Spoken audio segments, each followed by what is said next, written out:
ನಿಮ್ಮೆಲ್ರಿಗೂ ಕೋಲ್ ಇಂಡಿಯಾದ ಸೆಕ್ಟರ್ ಸ್ಪೆಷಲ್ ಸೆಗ್ಮೆಂಟ್‌ಗೆ ಸ್ವಾಗತ. ಇವತ್ತು ಭಾರತದ ಒಂದು ಮಹಾ ನವರತ್ನ ಕಂಪನಿಗಳಲ್ಲಿ ಒಂದಾಗಿರೋ ಹಾಗೇನೆ ಕೇವಲ ಭಾರತದ ಅತಿದೊಡ್ಡ ಕಲ್ಲಿದ್ದಲು ಈ ಗಣಿಗಾರಿಕೆ ಕಂಪನಿ ಅಷ್ಟ್ ಮಾತ್ರ ಅಲ್ಲ, ಇಡೀ ಪ್ರಪಂಚದಲ್ಲೇ ಅತಿ ದೊಡ್ಡದು. ಇದ್ರ ಬಗ್ಗೆ ನಾವು ಮಾತಾಡ್ತಾ ಹೋಗ್ತೀವಿ. ನೋಡಿ, ಭಾರತದಲ್ಲಿ ಕೋಲ್ ಇಂಡಿಯಾ ಅಂತ ಬಂದಾಗ ಇದರ ಒಂದು ರೆಗ್ಯುಲರ್ ಪವರ್ ಸಪ್ಲೈ ಖಚಿತಪಡಿಸೋದ್ರಲ್ಲಿ ಒಂದು ಕ್ರಿಟಿಕಲ್ ರೋಲ್ ಅನ್ನ ವಹಿಸತ್ತೆ. ಹಾಗೇನೆ ಭಾರತದ ಒಂದು ಎನರ್ಜಿ ಮಿಕ್ಸ್ ಕೋಲ್ ಬೇಸ್ಡ್ ಪವರ್ ಡಾಮಿನೇಟ್ ಮಾಡುತ್ತೆ ಕೂಡ. ನಾವು ನಮ್ಮ 73% ವಿದ್ಯುತ್ನ ಕಲ್ಲಿದ್ದಲಿಂದಾನೇ ಜನರೇಟ್ ಮಾಡ್ತೀವಿ. ಮತ್ತೆ ಭಾರತದಲ್ಲಿ ಪವರ್ ಜನರೇಷನ್ ಬಳಸೋ ಎಲ್ಲಾ ಕೂಡ ಕಲ್ಲಿದ್ದಲಿಂದಾನೆ.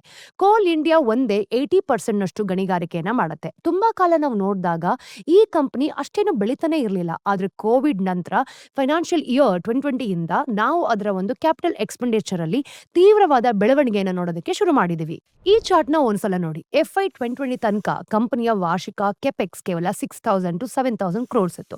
ಆದ್ರೆ FY 24 ಹೊತ್ತಿಗೆ ನೋಡಿದಾಗ ಅದು ವರ್ಷಕ್ಕೆ 20,000 ಕ್ರೋರ್ಸ್ಗಿಂತ ಹೆಚ್ಚಾಯಿತು. ಮತ್ತೆ ಮುಂದಿನ 3 ರಿಂದ 4 ವರ್ಷಗಳ ಕಾಲ ವರ್ಷಕ್ಕೆ ಸುಮಾರು 20,000 ಕ್ರೋರ್ಸ್ ಕೆಪೆಕ್ಸ್ ಮುಂದುವರಿಸ್ತಾನೆ ಇದೆ ಅಂತ ಕಂಪನಿ ಗೈಡೆನ್ಸ್ ಕೊಟ್ಟಿದೆ. ಆದ್ರೆ ಯಾಕೆ ಸಡನ್ ಆಗಿ ಹೆಚ್ಚಿಗೆ ಆಗಿದ್ದು? ನೀವು ಕೋಲ್ ಇಂಡಿಯಾ ಬಗ್ಗೆ ಒಂದು ರೆಗ್ಯುಲರ್ ಆಗಿ ನ್ಯೂಸ್ ನೋಡ್ತಾನೆ ಇರ್ತೀರಿ ಅಲ್ವಾ? ಕೆಲವೊಮ್ಮೆ ಅದೊಂದು ಫಾರ್ವರ್ಡ್ ಇಂಟಿಗ್ರೇಷನ್ ಬಗ್ಗೆನೂ ಕೂಡ ಇರುತ್ತೆ. ಅಂದ್ರೆ ತನ್ನದೇ ಆದ ಒಂದು ಥರ್ಮಲ್ ಪವರ್ ಪ್ಲಾಂಟ್ಸ್ ಅನ್ನ ಸ್ಥಾಪಿಸೋದು. ಬೇರೆ ಸಮಯದಲ್ಲಿ ನಾವು ನೋಡಿದಾಗ ಅದು ಒಂದು ರೈಲ್ವೆ ಪ್ರಾಜೆಕ್ಟ್ಸ್ ಎಕ್ಸಿಕ್ಯೂಟ್ ಮಾಡ್ತಿದೆ ಅಂತ ನೀವು ಕೇಳಿರ್ತೀರಿ. ಈಗ ಬದಲಾಗ್ತಿರೋ ಕಾಲದ ಜೊತೆ ನಾವು ನೋಡಿದ್ವಿ ಅಂದ್ರೂ ಕೂಡ ಕೋಲ್ ಇಂಡಿಯಾ ಎವಾಲ್ವ್ ಆಗ್ತಿದೆ. ಅದು ಒಂದು ಗ್ರೀನ್ ಎನರ್ಜಿ ಮತ್ತೆ ಪವರ್ ಜನರೇಷನ್ ಅಲ್ಲಿ ಪಾರ್ಟಿಸಿಪೇಟ್ ಮಾಡ್ತಿದೆ ಕೂಡ. ಅದು ತನ್ನದೇ ಆದ ಒಂದು ಸೋಲಾರ್ ಪವರ್ ಪ್ರಾಜೆಕ್ಟ್ಸ್ ಏನಿರುತ್ತೆ ಅದನ್ನ ಸ್ಥಾಪಿಸುತ್ತೆ. ಅದು ಲಿಥಿಯಂ ಆಗಿರ್ಬೋದು, ಕೊಬಾಲ್ಟ್ ಮತ್ತೆ ಗ್ರಾಫೈಟ್ ತರದ ಒಂದು ಕ್ರಿಟಿಕಲ್ ಮಿನರಲ್ಸ್ ಗಾಗಿ ವ್ಯಾಲ್ಯೂ ಚೈನ್ ಮೇಲೂ ಕೂಡ ಕೆಲಸ ಮಾಡುತ್ತೆ. ಸೊ ದೊಡ್ಡ ಪ್ರಶ್ನೆ ಏನ್ ಗೊತ್ತಾ? ಕೋಲ್ ಇಂಡಿಯಾ ಕೆಪೆಕ್ಸ್ ಮೇಲೆ ಯಾಕೆ ಇಷ್ಟೊಂದು ಖರ್ಚು ಮಾಡ್ತಾ ಇದೆ? ಮತ್ತೆ ರಿನ್ಯೂವಬಲ್ಸ್ ಭವಿಷ್ಯ ಆದ್ರೆ ಅದು ತನ್ನ ಕೋಲ್ ಸಪ್ಲೈ ಚೈನ್ ನ ಯಾಕೆ ಸ್ಟ್ರಾಂಗ್ ಮಾಡ್ತಾ ಇದೆ? ಮೊದಲ ನೋಟಕ್ಕೆ ಕಂಪನಿ ಒಂದು ದೊಡ್ಡ ಶಿಫ್ಟ್ ಗೆ ಪ್ರಿಪೇರ್ ಆಗ್ತಿದೆ ಅಂತ ಏನೋ ಅನ್ಸುತ್ತೆ. ಕೇವಲ ಮೈನಿಂಗ್ ಜಾಯಿಂಟ್ ಆಗೋದ್ರಿಂದ ರಿನ್ಯೂವಬಲ್ ಪವರ್ ಜನರೇಷನ್ ಪ್ಲೇಯರ್ ಆಗ್ಬಲ್ಲದು ಕೂಡ. ಅಂದ್ರೆ ಇದು ನಿಜವಾಗ್ಲೂ ಸಾಧಿಸಕ್ ಆಗತ್ತಾ? ಅದೇ ನಾವು ಇವತ್ತಿನ ವಿಡಿಯೋದಲ್ಲಿ ಡಿಸ್ಕಸ್ ಮಾಡೋದು. ನಿಮ್ಗೆ ಸುಲಭವಾಗಬೇಕು ಅಂತ ನಾನು ಈ ವಿಡಿಯೋನ 2 ಭಾಗಗಳಾಗಿ ವಿಂಗಡಿಸ್ತಾ ಇದ್ದೀನಿ. ನೋಡಿ, ನಾವು ಕೋಲ್ ಇಂಡಿಯಾದ ಒಂದು ಕಾರ್ಯತಂತ್ರ ಅಂದ್ರೆ ಸ್ಟ್ರಾಟಜಿನ ಅರ್ಥ ಮಾಡ್ಕೊಳ್ಳೋದಕ್ಕೆ ಟ್ರೈ ಮಾಡಕ್ಕಿಂತ ಮುಂಚೆ ನಾವು ಮೊದಲು ಭಾರತದ ಒಂದು ಕಲ್ಲಿದ್ದಲು ಉದ್ಯಮ ಈ ಕೋಲ್ ಇಂಡಸ್ಟ್ರಿನ ಅರ್ಥ ಮಾಡ್ಕೊಳ್ಬೇಕು. ನೋಡಿ, ಈ ಒಂದು ಸೆಕ್ಟರ್ ಸ್ವಲ್ಪ ಕಾಂಪ್ಲೆಕ್ಸ್ ಮಾಡತ್ತೆ ಕೂಡ. ಸೊ ನಾವು ಅದನ್ನ ಸಿಂಪಲ್ ಟರ್ಮ್ಸ್ ಅಲ್ಲಿ ಸ್ಟೆಪ್ ಬೈ ಸ್ಟೆಪ್ ತಿಳಿತಾ ಹೋಗೋಣ. ಪಾರ್ಟ್ 1 ರಲ್ಲಿ ನಾವು ಕಲ್ಲಿದ್ದಲನ್ನ ಒಂದು ಕಮಾಡಿಟಿಯಾಗಿ ಅರ್ಥ ಮಾಡ್ಕೊಳ್ಳೋಣ. ಮತ್ತೆ ಅದರ ಒಂದು 5 ಹಂತದ ವ್ಯಾಲ್ಯೂ ಚೈನ್ ಅನ್ನ ಡೀಟೇಲ್ಡ್ ಆಗಿ ಅನಲೈಸ್ ಕೂಡ ಮಾಡೋಣ. ಆಮೇಲೆ ಪಾರ್ಟ್ 2 ನಲ್ಲಿ ನಾವು ಕೋಲ್ ಇಂಡಿಯಾದ ಬ್ಯಾಕ್ ಗ್ರೌಂಡ್ ಹಾಗೆ ಒಂದು ಕೆಪೆಕ್ಸ್ ಪ್ಲಾನ್ಸ್ ಮತ್ತೆ ಓವರ್ ಆಲ್ ಸ್ಟ್ರಾಟಜಿಯನ್ನ ವಿವರಿಸ್ಕೊಳ್ಳೋಣ. ಕೊನೆಯಲ್ಲಿ ಕಂಪನಿ ಭಾರತದ ಅಂದ್ರೆ ಸದ್ಯದ ಒಂದು ಇಂಧನ ಅಗತ್ಯಗಳಲ್ಲಿ ಬ್ಯಾಲೆನ್ಸ್ ಮಾಡ್ತಾ ಇದಾರ, ಹಾಗೇನೆ ಒಂದು ಗ್ರೀನರ್ ಫ್ಯೂಚರ್ಗೆ ತನ್ನನ್ನ ಹೇಗೆ ಸಿದ್ಧಪಡಿಸ್ಕೊಳ್ತಿದೆ ಅನ್ನೋದ್ರ ಬಗ್ಗೆ ನೋಡ್ಕೊಂಬರೋಣ. ಕಲ್ಲಿದ್ದಲಿನ ಒಂದು ವ್ಯಾಲ್ಯೂ ಚೈನ್ ಅರ್ಥ ಮಾಡ್ಕೊಳ್ಳೋದು. ಭಾರತದಲ್ಲಿ ಅಂದ್ರೆ ಕಲ್ಲಿದ್ದಲು ಒಂದು ಸ್ಥೂಲವಾಗಿ 2 ಕ್ಯಾಟಗರೀಸ್ ಅಲ್ಲಿ ವಿಂಗಡಿಸಲಾಗತ್ತೆ ಅಲ್ವಾ? ಕೋಕಿಂಗ್ ಕೋಲ್ ಮತ್ತೆ ನಾನ್ ಕೋಕಿಂಗ್ ಕೋಲ್ ಅಂತ ಹೇಳ್ತೀವಿ. ಈಗ ನಮ್ಮ ಹತ್ರ ಹೆಚ್ಚಿನ ಪ್ರಮಾಣದಲ್ಲಿರೋದು ನಾನ್ ಕೋಕಿಂಗ್ ಕೋಲ್. ನಮ್ಮ ರಿಸರ್ವ್ಸ್ ಗಳ ಸುಮಾರು 90% ನಾನ್ ಕೋಕಿಂಗ್ ಕೋಲ್ ಆಗಿದೆ. ಅದು ಹೆಚ್ಚು ಕಡಿಮೆ 3 ಲ್ಯಾಕ್ ಮಿಲಿಯನ್ ಟನ್ಸ್ ಅಂತ. ಅಂದ್ರೆ ನಿಜ ಹೇಳ್ಬೇಕು ಅಂತಂದ್ರೆ ನಾನ್ ಕೋಕಿಂಗ್ ಕೋಲ್ ನ ಪ್ರಪಂಚದ ಸೆಕೆಂಡ್ ಲಾರ್ಜೆಸ್ಟ್ ಪ್ರೊಡ್ಯೂಸರ್ ನಾವು, ಚೈನಾ ಆದ್ಮೇಲೆ. ನಾವೀಗ ಈ ನಾನ್ ಕೋಕಿಂಗ್ ಕೋಲ್ ನ ಮುಖ್ಯವಾಗಿ ಭಾರತದ ಒಂದು ಮಾಸಿವ್ ಪವರ್ ನೀಡ್ಸ್ ನ ಪೂರೈಸಿಕೊಳ್ಳೋದಕ್ಕಾಗಿ ಬಳಸ್ತಾ ಇದೀವಿ. ಪ್ರಮುಖವಾಗಿ ನಾವು ನೋಡಿದಾಗ ಎಲೆಕ್ಟ್ರಿಸಿಟಿ ಜನರೇಷನ್ ಗಾಗಿ. ಇನ್ನು ಕೆಮಿಕಲ್ ದೃಷ್ಟಿಕೋನದಿಂದನೂ ಕೂಡ ನಾನ್ ಕೋಕಿಂಗ್ ಕೋಲ್ ಮಾಡರೇಟ್ ಆಗಿ ಅಂದ್ರೆ ಒಂದು ಎನರ್ಜಿ ಕಂಟೆಂಟ್ ಅನ್ನ ಹೊಂದ್ಕೊಂಡಿದೆ. ಮತ್ತೆ ಕ್ರೂಷಿಯಲಿ ಅದನ್ನ ಕೋಕ್ ಆಗಿ ಕನ್ವರ್ಟ್ ಮಾಡೋದಕ್ಕೆ ಆಗೋದೇ ಇಲ್ಲ. ಕೋಕ್ ಸ್ಟೀಲ್ ಪ್ರೊಡಕ್ಷನ್ ಗೆ ಒಂದು ಎಸೆನ್ಷಿಯಲ್ ಇಂಗ್ರೀಡಿಯೆಂಟ್ ಗೊತ್ತಾ? ಸೊ ಅದಕ್ಕಾಗಿ ನಮ್ಗೆ ಕೋಕಿಂಗ್ ಕೋಲ್ ಬೇಕೇ ಬೇಕು. ಇದು ನಾನ್ ಕೋಕಿಂಗ್ ಕೋಲ್ ಗಿಂತ ಹೆಚ್ಚು ಕಾಸ್ಟ್ಲಿ ಕೂಡ. ಭಾರತದ ಒಂದು ನಾನ್ ಕೋಕಿಂಗ್ ಕೋಲ್ ಜೊತೆ ಇನ್ನೊಂದು ಸಮಸ್ಯೆ ಇದೆ. ಅದರಲ್ಲಿ ಆಶ್ ಕಂಟೆಂಟ್ ತುಂಬಾನೇ ಹೆಚ್ಚಿರುತ್ತೆ. ಅದು ಅದರ ಕ್ವಾಲಿಟಿಯನ್ನ ಕಡಿಮೆ ಮಾಡುತ್ತೆ ಕೂಡ. ಇನ್ನು ಬೆಟರ್ ಕ್ವಾಲಿಟಿನ ನಾವು ನೋಡಿದಾಗ ನಾನ್ ಕೋಕಿಂಗ್ ಕೋಲ್ ಪಡೆಯೋದಕ್ಕೆ ನಾವು ಇಂಪೋರ್ಟ್ಸ್ ಮೇಲೆ ಡಿಪೆಂಡ್ ಆಗಿರ್ಬೇಕು. ಈಗ ಕೋಕಿಂಗ್ ಕೋಲ್ ಬಗ್ಗೆ ಮಾತಾಡೋಣ. ನೋಡಿ, ಕೋಕಿಂಗ್ ಕೋಲ್ ಹೈಯರ್ ಎನರ್ಜಿ ಕಂಟೆಂಟ್ ಅನ್ನ ಹೊಂದಿದೆ. ಅದನ್ನ ಹೀಟ್ ಮಾಡಿದಾಗ ಅದು ಕೋಕ್ ಆಗಿ ಗಟ್ಟಿಯಾಗತ್ತೆ. ಇದನ್ನ ಉಕ್ಕಿನ ಉತ್ಪಾದನೆಯಲ್ಲಿ ಬಳಸಲಾಗುತ್ತೆ ಕೂಡ. To be honest, steel manufacturing ಅಲ್ಲಿ ಕೋಕಿಂಗ್ ಕೋಲ್ ಅತಿ ಮುಖ್ಯವಾದ ರಾ ಮೆಟೀರಿಯಲ್ಸ್ ಗಳಲ್ಲಿ ಒಂದು. ನೀವು 100 ರೂಪೀಸ್ ಮೌಲ್ಯದ ಸ್ಟೀಲ್ ಮಾಡಬೇಕು ಅಂತಂದ್ರೆ ಅದರಲ್ಲಿ ಸುಮಾರು 42 ರೂಪಾಯಿ ಈ ಮೌಲ್ಯದು ಕೋಕಿಂಗ್ ಕೋಲ್ ಆಗಿರುತ್ತೆ. ಆದ್ರೆ ಭಾರತದಲ್ಲಿ ಕೋಕಿಂಗ್ ಕೋಲ್ ರಿಸರ್ವ್ ತುಂಬಾನೇ ಲಿಮಿಟೆಡ್ ಆಗಿದೆ ಅಲ್ವಾ? ಕೇವಲ ಸುಮಾರು 3 ಲ್ಯಾಕ್ ಮಿಲಿಯನ್ ಟನ್ಸ್ ಅಂತ ಹೇಳ್ಬೋದು. ಅದಕ್ಕಾಗಿ ನಮ್ಮ ಒಂದು ಸ್ಟೀಲ್ ಪ್ಲಾಂಟ್ಸ್ ನ ನೋಡಿದಾಗ ನೋಡಿದಾಗ ಆಸ್ಟ್ರೇಲಿಯಾ, ಇಂಡೋನೇಷಿಯಾ ಹಾಗೆಯೇ ಒಂದು ಸೌತ್ ಆಫ್ರಿಕಾ ತರದ ದೇಶಗಳಿಂದ ಹೈ ಕ್ವಾಲಿಟಿ ಕೋಕಿಂಗ್ ಕೋಲ್ ಇಂಪೋರ್ಟ್ ಮಾಡ್ಕೊಳ್ಬೇಕು. ಓವರ್ ಆಲ್ ನಾವು ಪ್ರತಿ ವರ್ಷ ನಮ್ಮ ಒಂದು ಕೋಕಿಂಗ್ ಕೋಲ್ ಅಗತ್ಯಗಳನ್ನು ನೋಡಿದಾಗ ಸುಮಾರು 85% ನಷ್ಟು ಇಂಪೋರ್ಟ್ ಮಾಡ್ಕೊಳ್ತಿದೀವಿ.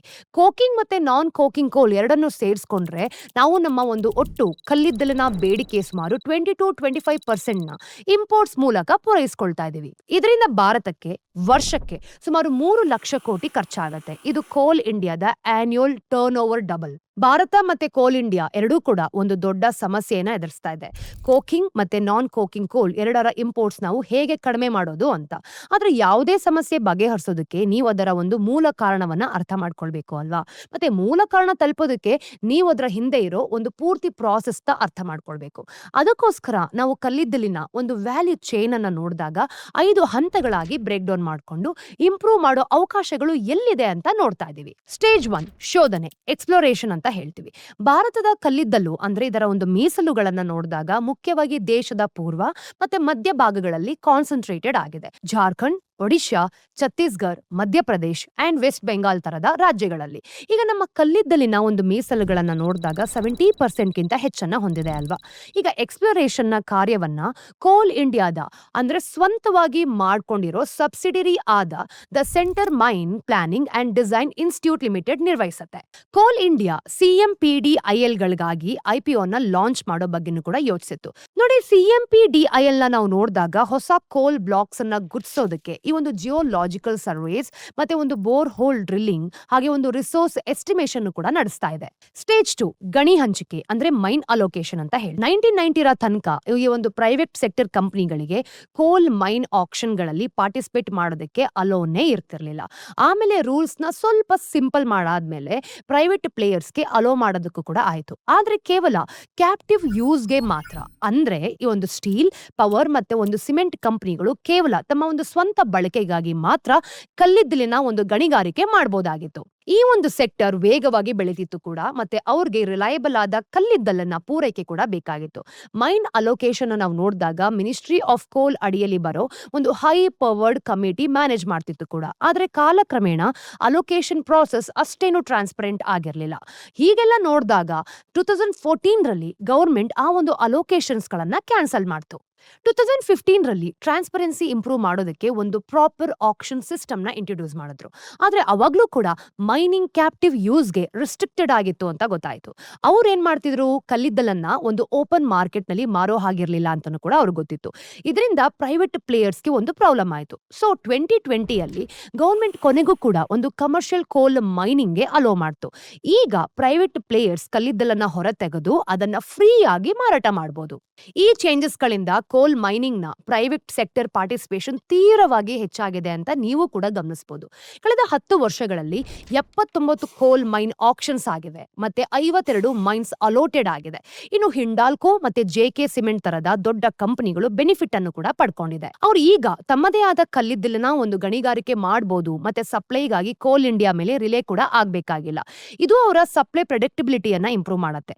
ಖಂಡಿತ ಕೋಲ್ ಇಂಡಿಯಾದ ಒಂದು ಪರ್ಸ್ಪೆಕ್ಟಿವ್ ನಿಂದ ನಾವು ನೋಡಿದಾಗ ಇದರ ಅರ್ಥ ಸ್ವಲ್ಪ potential long term revenue loss ಆಗಿದೆ ಅಂತ. ಆದ್ರೆ ಹೆಚ್ಚಿನ ಒಂದು ಆನಲಿಸ್ಟ್ ಗಳು ಹೇಳೋ ಪ್ರಕಾರ ಇದೊಂದು ಒಟ್ಟಾರೆಯಾಗಿ ಒಳ್ಳೆ ಮೂವ್ ಅಂತ ಒಪ್ಕೊಂಡಿದ್ದಾರೆ. ನೋಡಿ, ಇವತ್ತಿಗೂ ಕೂಡ ಕೋಲ್ ಇಂಡಿಯಾ ಬೇರೆ ಪ್ಲೇಯರ್ಸ್ ಗಿಂತ ತುಂಬಾನೇ ಮುಂದಿದೆ. ಅವ್ರ ಹತ್ರ ಒಟ್ಟು 313 ಮೈನ್ಸ್ ಇದೆ ಗೊತ್ತಾ? 131 underground mines, 168 open cast mines, 14 mixed mines ಮತ್ತೆ ಅಂಡರ್ ಗ್ರೌಂಡ್ ಮತ್ತೆ ಓಪನ್ ಕ್ಯಾಸ್ಟ್ ಮೈನ್ಸ್ ನಡುವೆ ಹೊರ ತೆಗೆಯೋ ವಿಧಾನಗಳನ್ನು ನಾವು ನೋಡಿದಾಗ ಎಕ್ಸ್ಟ್ರಾಕ್ಷನ್ ಮೆಥಡ್ಸ್ ತುಂಬಾ ಡಿಫ್ರೆಂಟ್ ಆಗಿರುತ್ತೆ. ಮತ್ತೆ ಅದೇ ಹಂತದ 3 ಅಂದ್ರೆ ಸ್ಟೇಜ್ 3ರಲ್ಲಿ ಹೊರ ತೆಗೆಯುವಿಕೆಯನ್ನು ಕೂಡ ನಾವು ಇಲ್ಲಿ ನೋಡ್ತಿದೀವಿ, ಅದೇ ಎಕ್ಸ್ಟ್ರಾಕ್ಷನ್. ನೋಡಿ, ಭಾರತದ ಹೆಚ್ಚಿನ ಕಲ್ಲಿದ್ದಲಿನ ಒಂದು ಪ್ರಿಸರ್ವ್ಸ್ ನಿಕ್ಷೇಪಗಳನ್ನು ನಾವು ನೋಡಿದಾಗ ತುಂಬಾ ಆಳದಲ್ಲಿರೋದೇ ಇಲ್ಲ. ಸಾಮಾನ್ಯವಾಗಿ ಮೇಲೆಗಡೆನೆ ಇರುತ್ತೆ, ಅಂದ್ರೆ 100 ಮೀಟರ್ ಒಳಗಡೆ. ಇವನ್ನ ಓಪನ್ ಕ್ಯಾಸ್ಟ್ ಮೈನ್ಸ್ ಆಗಿ ಗಣಿಗಾರಿಕೆ ಮಾಡಲಾಗತ್ತೆ ಅಲ್ವಾ? ಓಪನ್ ಕ್ಯಾಸ್ಟ್ ಮೈನ್ಸ್ ಗಳಿಂದ ಕಲ್ಲಿದ್ದಲನ್ನ ಹೊರ ತೆಗಿಬೇಕಾದ್ರೆ ಈ ಒಂದು ಕಲ್ಲಿದ್ದಲು ಏನಿರುತ್ತೆ ಅಲ್ವಾ, ಅದನ್ನ ಮುಚ್ಚಿರೋ ಮಣ್ಣು ಮತ್ತೆ ಕಲ್ಲಿನ ಪದರಗಳನ್ನ ತೆಗೆದು ಹಾಕ್ಬೇಕು. ಈ ಪ್ರಾಸೆಸ್ಗೆ ಓವರ್ ಬರ್ಡನ್ ರಿಮೂವಲ್ ಅಥವಾ ಒಂದು OBR ಅಂತಾನು ಕೂಡ ಕರೀತಾರೆ. ನೀವು ಹೆಚ್ಚಾಗಿ OBR ಕಾಸ್ಟ್ ನಾವು ನೋಡಿದಾಗ ಕೋಲ್ ಇಂಡಿಯಾದ ಕಾನ್ ಕಾಲ್ಸ್ ಮತ್ತೆ ಆನ್ಯುವಲ್ ರಿಪೋರ್ಟ್ ಅಲ್ಲಿ ಮೆನ್ಷನ್ ಮಾಡಿರೋದನ್ನ ನೋಡಿರ್ತೀರಿ. ಅಂದ್ರೆ OBR ತುಂಬಾನೇ ಕಾಸ್ಟ್ಲಿ ಆಗಿದೆ ಅಂತ. ಸೊ ಕಂಪನಿಗಳು ಏನ್ ಮಾಡುತ್ತೆ, ಒಂದು ಸ್ಟ್ರಿಪ್ಪಿಂಗ್ ರೇಷಿಯೋ ಅನ್ನ ಕೀ ಮೆಟ್ರಿಕ್ಸ್ ಏನಿರುತ್ತೆ ಅದನ್ನ ಟ್ರ್ಯಾಕ್ ಮಾಡ್ತಾನೆ ಬರ್ತವೆ. ಸ್ಟ್ರಿಪ್ಪಿಂಗ್ ರೇಷಿಯೋ ಈಕ್ವಲ್ಸ್ ಟು ಕೋಲ್ ಎಕ್ಸ್ಟ್ರಾಕ್ಟೆಡ್ ಟನ್ಸ್ ಹಾಗೆ ಓವರ್ ಬರ್ಡನ್ ಟನ್ಸ್ ಅಂತ ಹೇಳ್ತೀವಿ. ನೋಡಿ, ಸ್ಟ್ರಿಪ್ಪಿಂಗ್ ರೇಷಿಯೋ ಹೆಚ್ಚಾಗ್ತಿದ್ರೆ ಇದರರ್ಥ ಪ್ರತಿ ಟನ್ಸ್ ಆಫ್ ಕೋಲ್ ನಾವು ನೋಡಿದಾಗ ಹೆಚ್ಚು ವೇಸ್ಟ್ ಅನ್ನ ತೆಗೆದು ಹಾಕಬೇಕು. ಇದರಿಂದ ಕಾಸ್ಟ್ ಹೆಚ್ಚಾಗಿ ಪ್ರಾಫಿಟಬಿಲಿಟಿನೂ ಕೂಡ ಕಡಿಮೆ ಆಗತ್ತೆ. ಇದು ಸದ್ಯಕ್ಕೆ ಕೋಲ್ ಇಂಡಿಯಾಗೆ ಒಂದು ಚಾಲೆಂಜ್ ಆಗಿದೆ ಬಿಡಿ. ಅವರ ಒಂದು ಸ್ಟ್ರಿಪ್ಪಿಂಗ್ ರೇಷಿಯೋ ಸತತವಾಗಿ ಹೆಚ್ಚಾಗ್ತಾನೆ ಇದೆ. FY21 ರಲ್ಲಿ ನಾವು ನೋಡಿದಾಗ ಅದು 2.18 ಇತ್ತು. ಅಂದ್ರೆ FY2025 ರ ಹೊತ್ತಿಗೆ ಅದು ಸುಮಾರು 2.67 ಆಗುವಂತಹ ನಿರೀಕ್ಷೆ ಕೂಡ ಇದೆ. ಈ ಹೆಚ್ಚುತ್ತಿರೋ ರೇಷಿಯೋ ಅಂತಂದ್ರೆ ಹೈಯರ್ ಪ್ರೊಡಕ್ಷನ್ ಕಾಸ್ಟ್, ಮತ್ತೆ ಅದು ಕಂಪನಿ ಇವತ್ತು ಎದುರಿಸ್ತಿರೋ ಹಲವಾರು ಅಂದ್ರೆ ಆಪರೇಷನಲ್ ಚಾಲೆಂಜಸ್ ಗಳಲ್ಲಿ ಒಂದು. ಹಾಗೇನೆ ಸದ್ಯಕ್ಕೆ ಇಲ್ಲಿಗೆ ನಾವು ನೋಡಿದಾಗ ನೋಡಿ, ಇಲ್ಲಿನ ಸೆಗ್ಮೆಂಟ್ ವ್ಯಾಲ್ಯೂ ಚೈನ್ ನ ಉಳಿದ ಹಂತಗಳ ಬಗ್ಗೆ ನಾವು ಆಳವಾಗಿ ನೋಡ್ಬೇಕು ಅಂತಂದ್ರೆ ಕೋಲ್ ಇಂಡಿಯಾ ಎದುರಿಸ್ತಿರೋ ಚಾಲೆಂಜಸ್ ಗಳು ಏನು ಅನ್ನೋದನ್ನ ನಾವು ಅರ್ಥ ಮಾಡ್ಕೊಳ್ಬೇಕು. ಕೋಲ್ ಇಂಡಿಯಾದ ಮೈನಿಂಗ್ ರಿಯಾಲಿಟಿ, ಇದರ ಅರ್ಥ ಕೋಲ್ ಇಂಡಿಯಾ ಈಗಾಗಲೇ ಸುಲಭವಾಗಿ ಸಿಗ್ತಿದ್ದ ಅಂದ್ರೆ ಮೇಲೆ ಮೇಲೆ ಏನಿರುತ್ತೆ ಅಲ್ವಾ, ಅಲ್ಲಿರುವಂತಹ ಕಲ್ಲಿದ್ದಲನ್ನ ಹೊರ ತೆಗೆಯದೆ ಮತ್ತೆ ಈಗ ಹೆಚ್ಚು ಪಡೆಯೋದಕ್ಕೆ ಅವ್ರು ಇನ್ನೂ ಕೂಡ ಆಳವಾಗಿ ಅಗೆಬೇಕು. ಈ ಆಳವಿಲ್ಲದ ಅಂದ್ರೆ ತುಂಬಾ ಕಡಿಮೆ ರಿಸರ್ವ್ಸ್ ಪೂರ್ತಿಯಾಗಿ ಖಾಲಿ ಆಗ್ಬೋದು ಅನ್ನೋ ಒಂದು ಚಿಂತೆ ಕೂಡ ಇದೆ. ಬೇಸಿಕ್ಲಿ ನಾವು ನೋಡಿದಾಗ ಅದಕ್ಕಾಗಿ ಸರ್ಕಾರ ಕೂಡ ಈಗ ಒಂದು ಅಂಡರ್ ಗ್ರೌಂಡ್ ಮೈನಿಂಗ್ ಮೇಲೆ ಫೋಕಸ್ ಹೆಚ್ಚಿಸೋದಕ್ಕೆ ಬಯಸ್ತಿರೋದು. ಅಂಡರ್ ಗ್ರೌಂಡ್ ಮೈನಿಂಗ್ ನ ನೋಡಿದಾಗ ಕಡಿಮೆ ಹಾನಿಕಾರಕ, ಪರಿಸರಕ್ಕೆ ಸ್ವಲ್ಪ ಉತ್ತಮ ಅಂತಾನೂ ಕೂಡ ಗೊತ್ತಾಗುತ್ತೆ, ಆದ್ರೆ ತುಂಬಾನೇ ಎಕ್ಸ್ಪೆನ್ಸಿವ್. ಸದ್ಯಕ್ಕೆ ಕೋಲ್ ಇಂಡಿಯಾದ ಹೆಚ್ಚಿನ ಉತ್ಪಾದನೆ ನಾವು ನೋಡಿದಾಗ ಓಪನ್ ಕ್ಯಾಸ್ಟ್ ಮೈನ್ಸ್ ಗಳಿಂದ ಬರುತ್ತೆ. ಕೇವಲ 3-4% ಮಾತ್ರ ಅಂಡರ್ ಗ್ರೌಂಡ್ ನಿಂದ ಬರುತ್ತೆ. ಇನ್ನು 2030 ಹೊತ್ತಿಗೆ ನಾವು ನೋಡಿದಾಗ ಒಟ್ಟು ಉತ್ಪಾದನೆಯ ಕನಿಷ್ಠ 10% ಆದ್ರೂ ಅಂಡರ್ ಗ್ರೌಂಡ್ ಮೈನ್ಸ್ ಗಳಿಂದಾನೇ ಬರಬೇಕು ಅಂತ ಸರ್ಕಾರ ಒಂದು ಗುರಿಯನ್ನು ಕೂಡ ಇಟ್ಕೊಂಡಿದೆ. ಸೊ ಕೋಲ್ ಇಂಡಿಯಾ ಒಂದು ದೊಡ್ಡ ಬ್ಯಾಲೆನ್ಸಿಂಗ್ ಆಕ್ಟ್ ಅನ್ನ ಎದುರಿಸ್ತಿದೆ ಅಲ್ವಾ. ಖಾಲಿ ಆಗ್ತಿರೋ ಓಪನ್ ಕ್ಯಾಸ್ಟ್ ಮೀಸಲುಗಳನ್ನ ಮ್ಯಾನೇಜ್ ಮಾಡೋದು. ನೋಡಿ, ಈ ಒಂದು ಅಂಡರ್ ಗ್ರೌಂಡ್ ಮೈನಿಂಗ್ ನ ನಾವು ನೋಡಿದಾಗ ಹೈ ಕಾಸ್ಟ್ ಜೊತೆ ಡೀಲ್ ಮಾಡೋದು ತುಂಬಾನೇ ಕಷ್ಟ. ಹಾಗೇನೆ ಒಟ್ಟಾರೆಯಾಗಿ ಈ ಒಂದು ಪ್ರೊಡಕ್ಷನ್ ಕಾಸ್ಟ್ ಕಂಟ್ರೋಲ್ ನಲ್ಲಿ ಇಟ್ಕೊಳ್ಳೋದು ಕೂಡ ಇಲ್ಲಿ ನಾವು ನೋಡ್ತೀವಿ. ಸ್ಟೇಜ್ 3 ಅಂದ್ರೆ ಸಂಸ್ಕರಣೆ ಮತ್ತೆ ತೊಳೆಯೋದು. ಅದನ್ನ ನಾವು ಪ್ರಾಸೆಸಿಂಗ್ ಅಂಡ್ ವಾಷಿಂಗ್ ಅಂತಾನು ಕೂಡ ಹೇಳ್ತೀವಿ. ಒಮ್ಮೆ ಕಲ್ಲಿದ್ದಲನ್ನ ಶೋಧಿಸಿ ಹೊರ ತೆಗೆದ ಮೇಲೆ ಅದನ್ನ ಇನ್ನೂ ಕೂಡ ಸಂಸ್ಕರಿಸಬೇಕು. ಅದನ್ನ ಸಣ್ಣ ಸಣ್ಣ ಸೈಜ್ ಗಳಿಗೆ ಪುಡಿ ಮಾಡಬೇಕು. ಅದು ಸಂಸ್ಕರಣೆಯ ಮೊದಲ ಭಾಗ. ಆದ್ರೆ ಇನ್ನೊಂದು ಕ್ರಿಟಿಕಲ್ ಸ್ಟೇಜ್ ಇದೆ, ಅದೇ ತೊಳೆಯೋದು. ಕಲ್ಲಿದ್ದಲಿನ ದಕ್ಷತೆ ಅಂದ್ರೆ ಎಫಿಷಿಯನ್ಸಿನ ಇಂಪ್ರೂವ್ ಮಾಡೋದಕ್ಕೆ ಅದನ್ನ ತೊಳೆಯಲಾಗತ್ತೆ. ಹಾಗೇನೆ ಇಲ್ಲಿದೆ ನೋಡಿ, ಅಂದ್ರೆ ಭಾರತದಲ್ಲಿನ ಒಂದು ದೊಡ್ಡ ಸಮಸ್ಯೆ, ನಮ್ಮ ಕಲ್ಲಿದ್ದಲಲ್ಲಿ ಈ ಒಂದು ಬೂದಿ ಅಂಶ ತುಂಬಾನೇ ಹೆಚ್ಚಿದೆ ಅಲ್ವಾ. ಪ್ರಮಾಣದಲ್ಲಿ ನಾವು ನೋಡಿದಾಗ ಸುಮಾರು 35-50%. ಈ ಒಂದು ಹೈ ಆಶ್ ಕಂಟೆಂಟ್ ಏನಿರುತ್ತೆ ಇದು ದಹನವನ್ನ ಇನ್ಎಫಿಷಿಯಂಟ್ ಮಾಡುತ್ತೆ, ಮತ್ತೆ ಮಾಲಿನ್ಯವನ್ನ ಕೂಡ ಜಾಸ್ತಿ ಮಾಡುತ್ತೆ, ಅಂದ್ರೆ ಪೊಲ್ಯೂಷನ್ ಜಾಸ್ತಿ ಆಗತ್ತೆ ಅಂತ. ಜೊತೆಗೆ ಇದು ಈ ಒಂದು ಕಲ್ಲಿದ್ದಲನ್ನ ಉರ್ಸೋ ಒಂದು ಎಕ್ವಿಪ್ಮೆಂಟ್ಸ್ ಗಳಲ್ಲಿ ಹೆಚ್ಚು ಸವೆತಕ್ಕೂ ಕೂಡ ಕಾರಣ ಆಗತ್ತೆ. ಈ ಒಂದು ಸಮಸ್ಯೆವನ್ನ ಬಗೆಹರಿಸಬೇಕು ಅಂತಂದ್ರೆ 2 ದಾರಿಗಳಿದೆ. ಅಂದ್ರೆ ಒಂದು ಉತ್ತಮ ಗುಣಮಟ್ಟದ ಕಲ್ಲಿದ್ದಲು ಏನಿರುತ್ತೆ ಅದನ್ನ ಇಂಪೋರ್ಟ್ ಮಾಡ್ಕೊಳ್ಳೋದು, ಹಾಗೇನೆ ನಮ್ಮ ಒಂದು ಕೋಲ್ ವಾಷಿಂಗ್ ಸಾಮರ್ಥ್ಯ ಮತ್ತೆ ಟೆಕ್ನಾಲಜಿಯನ್ನ ಇಂಪ್ರೂವ್ ಮಾಡೋದು. ಸದ್ಯಕ್ಕೆ ಭಾರತದ ಒಂದು ಕೋಲ್ ವಾಷಿಂಗ್ ಕೆಪಾಸಿಟಿ ತುಂಬಾನೇ ಲಿಮಿಟೆಡ್ ಆಗಿದೆ. ಇನ್ನು ಎಕ್ಸಾಂಪಲ್ ಅಲ್ಲಿ ನಾವು ನೋಡ್ಬೇಕು ಅಂತಂದ್ರೆ FY2023 ಹಾಗೂ 24 ನಲ್ಲಿ ಕೋಲ್ ಇಂಡಿಯಾ ಸುಮಾರು 773 ಮಿಲಿಯನ್ ಟನ್ಸ್ ಆಫ್ ಕೋಲ್ ಅನ್ನ ಪ್ರೊಡ್ಯೂಸ್ ಮಾಡಿತ್ತು. ಅದರಲ್ಲಿ ಕೇವಲ 2.25 ಮಿಲಿಯನ್ ಟನ್ಸ್ ಮಾತ್ರ ತೊಳೆದಿರೋದು. ಆದ್ರೂ ಕೂಡ ಕೇವಲ ಕೋಕಿಂಗ್ ಕೋಲ್ ಇಲ್ಲಿಂದ ಸಿಕ್ಕಿರೋದು. ಯಾಕೆ ಇಷ್ಟು ಕಡಿಮೆ? ಯಾಕೆ ಅಂತಂದ್ರೆ ತೊಳೆದ ಕಲ್ಲಿದ್ದಲಿಗೆ ಹೆಚ್ಚು ಬೇಡಿಕೆನೇ ಇಲ್ಲ. ಪವರ್ ಕಂಪನಿಗಳಲ್ಲಿ ನಾವು ನೋಡಿದಾಗ ಒಂದು ವೆಚ್ಚ ಲಾಭದ ವಿಶ್ಲೇಷಣೆ ಮಾಡಿದ್ಮೇಲೆ ತೊಳೆದ ಕಲ್ಲಿದ್ದಲು ಹೆಚ್ಚು ಕಾಸ್ಟ್ಲಿ ಅಂತ ಗೊತ್ತಾಗಿದೆ. ಆದ್ರೆ ಅದರ ಬೆನಿಫಿಟ್ಸ್ ವೆಚ್ಚವನ್ನ ನಾವು ಜಸ್ಟಿಫೈ ಮಾಡೋದಿಲ್ಲ ಅಂತ ಅವ್ರಿಗೂ ಕೂಡ ಗೊತ್ತಾಗ್ತಿದೆ. ಸೊ ನಾವು ಸ್ಪೆಸಿಫಿಕ್ ಆಗಿ ಕೋಕಿಂಗ್ ಕೋಲ್ ನೋಡಿದ್ರೆ ಪ್ರೊಡಕ್ಷನ್ ತಾವೇ ಅಂದ್ರೆ ತುಂಬಾನೇ ಲೋ ಆಗಿದೀವಿ ಅಂತ ಅವ್ರಿಗೆ ಲೋ ಅನ್ಸ್ತು. ಇನ್ನು ಕೋಲ್ ಇಂಡಿಯಾದ ಒಂದು ರೆವಿನ್ಯೂ ನೋಡಿದಾಗ ಕೇವಲ 29% ನಾನ್ ಪವರ್ ಸೆಕ್ಟರ್ಸ್ ಗಳಿಂದ ಬರುತ್ತೆ. ಇಲ್ಲೇ ಕೋಕಿಂಗ್ ಕೋಲ್ ಬಳಸೋದು. ಕೋಕಿಂಗ್ ಕೋಲ್ ಮುಖ್ಯವಾಗಿ ಸ್ಟೀಲ್ ಇಂಡಸ್ಟ್ರಿಗಳ ಬಳಕೆಯಾಗತ್ತೆ. ಸೊ ಒಂದ್ ಕಡೆ ಸ್ಟೀಲ್ಗಾಗಿ ನಮ್ಮಲ್ಲಿ ಕೋಕಿಂಗ್ ಕೋಲ್ ತುಂಬಾ ಲೋ ಪ್ರೊಡಕ್ಷನ್ ಮತ್ತೆ ಪೂರ್ ಕ್ವಾಲಿಟಿ ಇದೆ ಅಂತ ಗೊತ್ತಾಯ್ತು. ಇನ್ನೊಂದ್ ಕಡೆ ಪವರ್ಗಾಗಿ ಮಾಸಿವ್ ವಾಲ್ಯೂಮ್ಸ್ ಹಾಗೆ ಒಂದು ನಾನ್ ಕೋಕಿಂಗ್ ಕೋಲ್ ಇದೆ ಅಂತಾನು ಕೂಡ ಗೊತ್ತಾಗತ್ತೆ. ಆದ್ರೆ ನಾವು ಅದನ್ನ ಇಂಪ್ರೂವ್ ಮಾಡ್ತಿಲ್ಲದ್ರಿಂದ ಕ್ವಾಲಿಟಿ ತುಂಬಾ ಕಳಪೆಯಾಗಿ ಉಳಿದುಕೊಂಡಿದೆ ನೋಡಿ. ಕೋಲ್ ವಾಷಿಂಗ್ ಈ 2 ಕೇಸಸ್ಗಳಲ್ಲೂ ಕೂಡ ಹೆಲ್ಪ್ ಮಾಡಬಹುದು. ಮಿನಿಸ್ಟ್ರಿ ಆಫ್ ಕೋಲ್ ನ ಸೆಕ್ರೆಟರಿ ಮಿಸ್ಟರ್ ಅಮೃತ್ ಲಾಲ್ ಮೀನಾ ಕೂಡ ನಾವು ಕೋಕಿಂಗ್ ಮತ್ತೆ ನಾನ್ ಕೋಕಿಂಗ್ ಕೋಲ್ ಎರಡಕ್ಕೂ ಒಂದು ವಾಶರೀಸ್ ಗಳನ್ನ ಕೆಪಾಸಿಟಿ ಎನ್ಹಾನ್ಸ್ ಮಾಡಿದ್ರೆ ಭಾರತ ಇಂಪೋರ್ಟ್ಸ್ ಮೇಲಿನ ತನ್ನ ಒಂದು ಡಿಪೆಂಡೆನ್ಸಿಯನ್ನ ಗಣನೀಯವಾಗಿ ಕಡಿಮೆ ಮಾಡ್ಕೊಳ್ಬಹುದು ಅಂತ ಹೇಳಿದ್ದಾರೆ. ಸೊ ಭಾರತಕ್ಕೆ ಇರೋ ದೊಡ್ಡ ಪ್ರಶ್ನೆ ಏನು ಅಂತಂದ್ರೆ ಈ ಒಂದು ಕೋಲ್ ವಾಷಿಂಗ್ ನ ಕಾಸ್ಟ್ ನ ಕಡಿಮೆ ಮಾಡ್ಕೊಂಡು ಅದನ್ನ ಬೈಯರ್ಸ್ಗೆ ಅಟ್ರಾಕ್ಟಿವ್ ಆಗಿ ಮಾಡೋದು ಹೇಗೆ ಅನ್ನೋದನ್ನ ನೋಡ್ಕೊಳ್ಬೇಕು. ಆಗ ಮಾತ್ರ ಓವರ್ ಆಲ್ ಒಂದು ಕೋಲ್ ಇಂಪೋರ್ಟ್ಸ್ ಕಡಿಮೆ ಆಗ್ಬೋದು. ಸ್ಟೇಜ್ 4 ಮಾರಾಟ ಮತ್ತೆ ಮಾರುಕಟ್ಟೆ ಅಂದ್ರೆ ಸೇಲ್ಸ್ ಅಂಡ್ ಮಾರ್ಕೆಟಿಂಗ್ ಅಂತ ಹೇಳ್ತೀವಿ. ಒಮ್ಮೆ ಕಲ್ಲಿದ್ದಲು ಅಂದ್ರೆ ಸಂಸ್ಕರಿಸಿದ ಮೇಲೆ ಅದನ್ನ ಮಾರಾಟ ಮಾಡೋ ಸಮಯವನ್ನ ನಾವು ನೋಡ್ಕೊಂಡಾಗ ಭಾರತದಲ್ಲಿ ಕಲ್ಲಿದ್ದಲಿನ ಅಂದ್ರೆ 2 ಮುಖ್ಯ ಮಾರ್ಗಗಳಲ್ಲಿ ಮಾರಾಟ ಮಾಡಲಾಗುತ್ತೆ. FSA fuel supply agreement and E auction ಅಂತ ಹೇಳ್ತೀವಿ. ಎಫ್ಎಸ್ಎಸ್ ಅಂತ ಅಂದ್ರೆ ಗಣಿಗಾರಿಕೆ ಕಂಪನಿಗಳು ಮತ್ತೆ ಪವರ್ ಪ್ಲಾಂಟ್ಸ್ ಅಂತ ಗೊತ್ತಾಗುತ್ತೆ ಅಲ್ವಾ. ಈಗ ಸಿಮೆಂಟ್ ಕಂಪನಿಗಳು ಹಾಗೆ ಒಂದು ಸ್ಟೀಲ್ ಮ್ಯಾನುಫ್ಯಾಕ್ಚರರ್ಸ್ ತರದ ಒಂದು ಕೀ ಕಸ್ಟಮರ್ಸ್ ಏನಿರ್ತಾರೆ ಅವ್ರ ನಡುವಿನ ಒಂದು ಲಾಂಗ್ ಟರ್ಮ್ ಕಾಂಟ್ರಾಕ್ಟ್ಸ್ ಇದು. ಈ ಒಂದು ಒಪ್ಪಂದಗಳು 10ರಿಂದ 20 ವರ್ಷಗಳ ಕಾಲ ಇರ್ಬೋದು. ನೋಡಿ, ಇವು ಪೂರೈಕೆದಾರರು ಅಂದ್ರೆ ಸಪ್ಲೈಯರ್ಸ್ ಅಂತ ಹೇಳ್ತೀವಿ ಮತ್ತೆ ಖರೀದಿದಾರರು ಬೈಯರ್ಸ್ ಅಂತ ಹೇಳ್ತೀವಿ. ಇಬ್ರಿಗೂ ಕೂಡ ಒಂದು ಪ್ರೈಸ್ ಸ್ಟೆಬಿಲಿಟಿ ಮತ್ತೆ ಅಶರ್ಡ್ ಸಪ್ಲೈ ಅನ್ನ ಒದಗಿಸತ್ತೆ. ಇನ್ನೊಂದ್ ಕಡೆ ಈ ಆಕ್ಷನ್ ಹೆಚ್ಚು ಕಡಿಮೆ ಒಂದು ಸ್ಪಾಟ್ ಮಾರ್ಕೆಟ್ಸ್ ತರ ಕೆಲಸ ಮಾಡುತ್ತೆ. ಒಬ್ಬ ಗ್ರಾಹಕ ಕನ್ಸ್ಯೂಮರ್ ಏನಾದ್ರೂ ಕೂಡ ಎಫ್ಎಸ್ಎ ಸೈನ್ ಮಾಡಿಲ್ದೇ ಇದ್ರೆ ಅಥವಾ ಅವರಿಗೆ ಎಮರ್ಜೆನ್ಸಿ ಇದ್ದಾಗ ಕಲ್ಲಿದ್ದಲು ಬೇಕಾಗಿದ್ರೆ ಅವರು ಈ ಆಕ್ಷನ್ ಮೂಲಕ ಅದನ್ನ ಪರ್ಚೇಸ್ ಮಾಡಬಹುದು. ಈ ಆಕ್ಷನ್ ಪ್ರೈಸಸ್ ನಾವು ನೋಡಿದಾಗ ತುಂಬಾ ಅಂದ್ರೆ ಡೈನಮಿಕ್ ಆಗಿರುತ್ತೆ ಮತ್ತೆ ಇಂಟರ್ನ್ಯಾಷನಲ್ ಮಾರ್ಕೆಟ್ ಜೊತೆನೂ ಕೂಡ ಇದು ಚಲನವಲನಗಳು ಮಾಡ್ಕೊಳ್ತಿರುತ್ತೆ. ಇನ್ನು ಬೇಡಿಕೆಯ ಡಿಮ್ಯಾಂಡ್ ಹೆಚ್ಚಾದಾಗ ಪ್ರೀಮಿಯಂ ಅಂದ್ರೆ ಒಂದು 200-300% ನಷ್ಟು ಹೆಚ್ಚಾಗಬಹುದು. ಅದಕ್ಕೋಸ್ಕರನೇ ಕೋಲ್ ಇಂಡಿಯಾ ಈ ಆಕ್ಷನ್ ಸೇಲ್ಸ್ ಮೇಲೆ ಹೆಚ್ಚಿನ ಲಾಭಾಂಶವನ್ನ ಗಳಿಸೋದು. ಕೋಲ್ ಇಂಡಿಯಾದ ಆದಾಯದ ಒಂದು ವಿಭಜನೆ ನೋಡ್ಕೊಂಡು ಬನ್ನಿ. ಸುಮಾರು 80% ಆಫ್ ನೆಟ್ ಸೇಲ್ಸ್ ಎಫ್ಎಸ್ಎಸ್ ಗಳಿಂದ ಬರುತ್ತೆ. ಈ ಆಕ್ಷನ್ ಎರಡನೇ ಅತಿ ದೊಡ್ಡದು, ಸುಮಾರು 17-18% ಕಾಂಟ್ರಿಬ್ಯೂಟ್ ಮಾಡುತ್ತೆ. ಕೋಲ್ ಇಂಡಿಯಾ ಲಾಭಾಂಶ ಹೆಚ್ಚು ಗಳಿಸೋದಕ್ಕೆ ಕೇವಲ ಈ ಆಕ್ಷನ್ಸ್ ಎಕ್ಸ್ಪ್ಯಾಂಡ್ ಮಾಡಬೇಕು ಅಂತ ನೀವು ಅಂದ್ಕೊಂಡಿರ್ಬೋದು. ಆದ್ರೆ ಅದು ಅಷ್ಟು ಈಸಿ ಅಲ್ಲ ಬಿಡಿ. ನೋಡಿ, ಅವ್ರೇನಾದ್ರೂ ಎಫ್ಎಸ್ಎಸ್ ನ ತುಂಬಾ ಕಡಿಮೆ ಮಾಡಿದ್ರೆ ಕಸ್ಟಮರ್ಸ್ಗೆ ಅಂದ್ರೆ ಇವ್ರ ಬದಲಿಗೆ ಇಂಪೋರ್ಟ್ಸ್ ಕಡೆಗೆ ಶಿಫ್ಟ್ ಆಗ್ಬೋದು. ಅದು ಭಾರತದ ಒಂದು ಫಾರೆಕ್ಸ್ ರಿಸರ್ವ್ಸ್ಗೆ ಹೊಡೆತ ಕೊಡುತ್ತೆ. ಹಾಗಾಗಿ ಹೆಚ್ಚು ಕಡಿಮೆ ಮೋನೋಪೊಲಿ ಆಗಿದ್ರೂನುವೆ ಕೋಲ್ ಇಂಡಿಯಾ ನಿಜವಾಗ್ಲೂ ಹಲವಾರು ರೀತಿಗಳಲ್ಲಿ ಪ್ರೈಸ್ ಟೇಕರ್ ಆಗಿದೆ ಅಂತ ಗೊತ್ತಾಗುತ್ತೆ. ಮತ್ತೆ ಈ ಆಕ್ಷನ್ಸ್ ಇನ್ನು ಆದಾಯದ 20% ಗಿಂತ ಕಡಿಮೆ ಕಾಂಟ್ರಿಬ್ಯೂಟ್ ಮಾಡುತ್ತೆ. Stage 5 evacuation and transportation. ಈಗ ಕಲ್ಲಿದ್ದಲಿನ ಗಣಿಗಾರಿಕೆ ಮಾಡಿಕೊಂಡು ಸಂಸ್ಕರಿಸಿ ಮಾರಾಟ ಮಾಡಲಾಗ್ತಿದೆ ಅಂತ ಅನ್ಕೊಳ್ಳಿ. ಆದ್ರೆ ಕೋಲ್ ಇಂಡಿಯಾದ ಕೆಲಸ ಅಲ್ಲಿಗೆ ಮುಗಿಯೋದೇ ಇಲ್ಲ. ಇಲ್ಲೊಂದು ಕ್ರೂಷಿಯಲ್ ಆದ ಕೊನೆಯ ಸ್ಟೇಜ್ ಇದೆ. ಇದನ್ನ ನಾವು ಇವ್ಯಾಕ್ಯುಯೇಷನ್ ಅಂಡ್ ಟ್ರಾನ್ಸ್ಪೋರ್ಟೇಷನ್ ಅಂತ ಹೇಳ್ತೀವಿ. ಇದರ ಅರ್ಥ ಏನ್ ಗೊತ್ತಾ? ಅಂದ್ರೆ ಕಲ್ಲಿದ್ದಲು ಏನಿರುತ್ತೆ ಅಲ್ವಾ, ಅದನ್ನ ನೆಲದಿಂದ ತಗೊಂಡು ವಿದ್ಯುತ್ ಸ್ಥಾವರದವರೆಗೆ ಮತ್ತೆ ಬೇರೆ ಗ್ರಾಹಕರಿಗೆ ಬೇಗನೆ ಮತ್ತೆ ಎಫಿಷಿಯನ್ಸಿಯಿಂದ ಹೇಗೆ ತಲುಪಿಸೋದು ಅಂತ. ಇದು ಭಾರತದ ಕಲ್ಲಿದ್ದಲನ್ನ ನಾವು ನೋಡಿದಾಗ ವ್ಯಾಲ್ಯೂ ಚೈನ್ ನ ಒಂದು ದೊಡ್ಡ ಅಡಚಣೆ ಅಂದ್ರೆ ಆಬ್ಸ್ಟಿಕಲ್ಸ್ ಅಂತ ಗೊತ್ತಾಗುತ್ತೆ.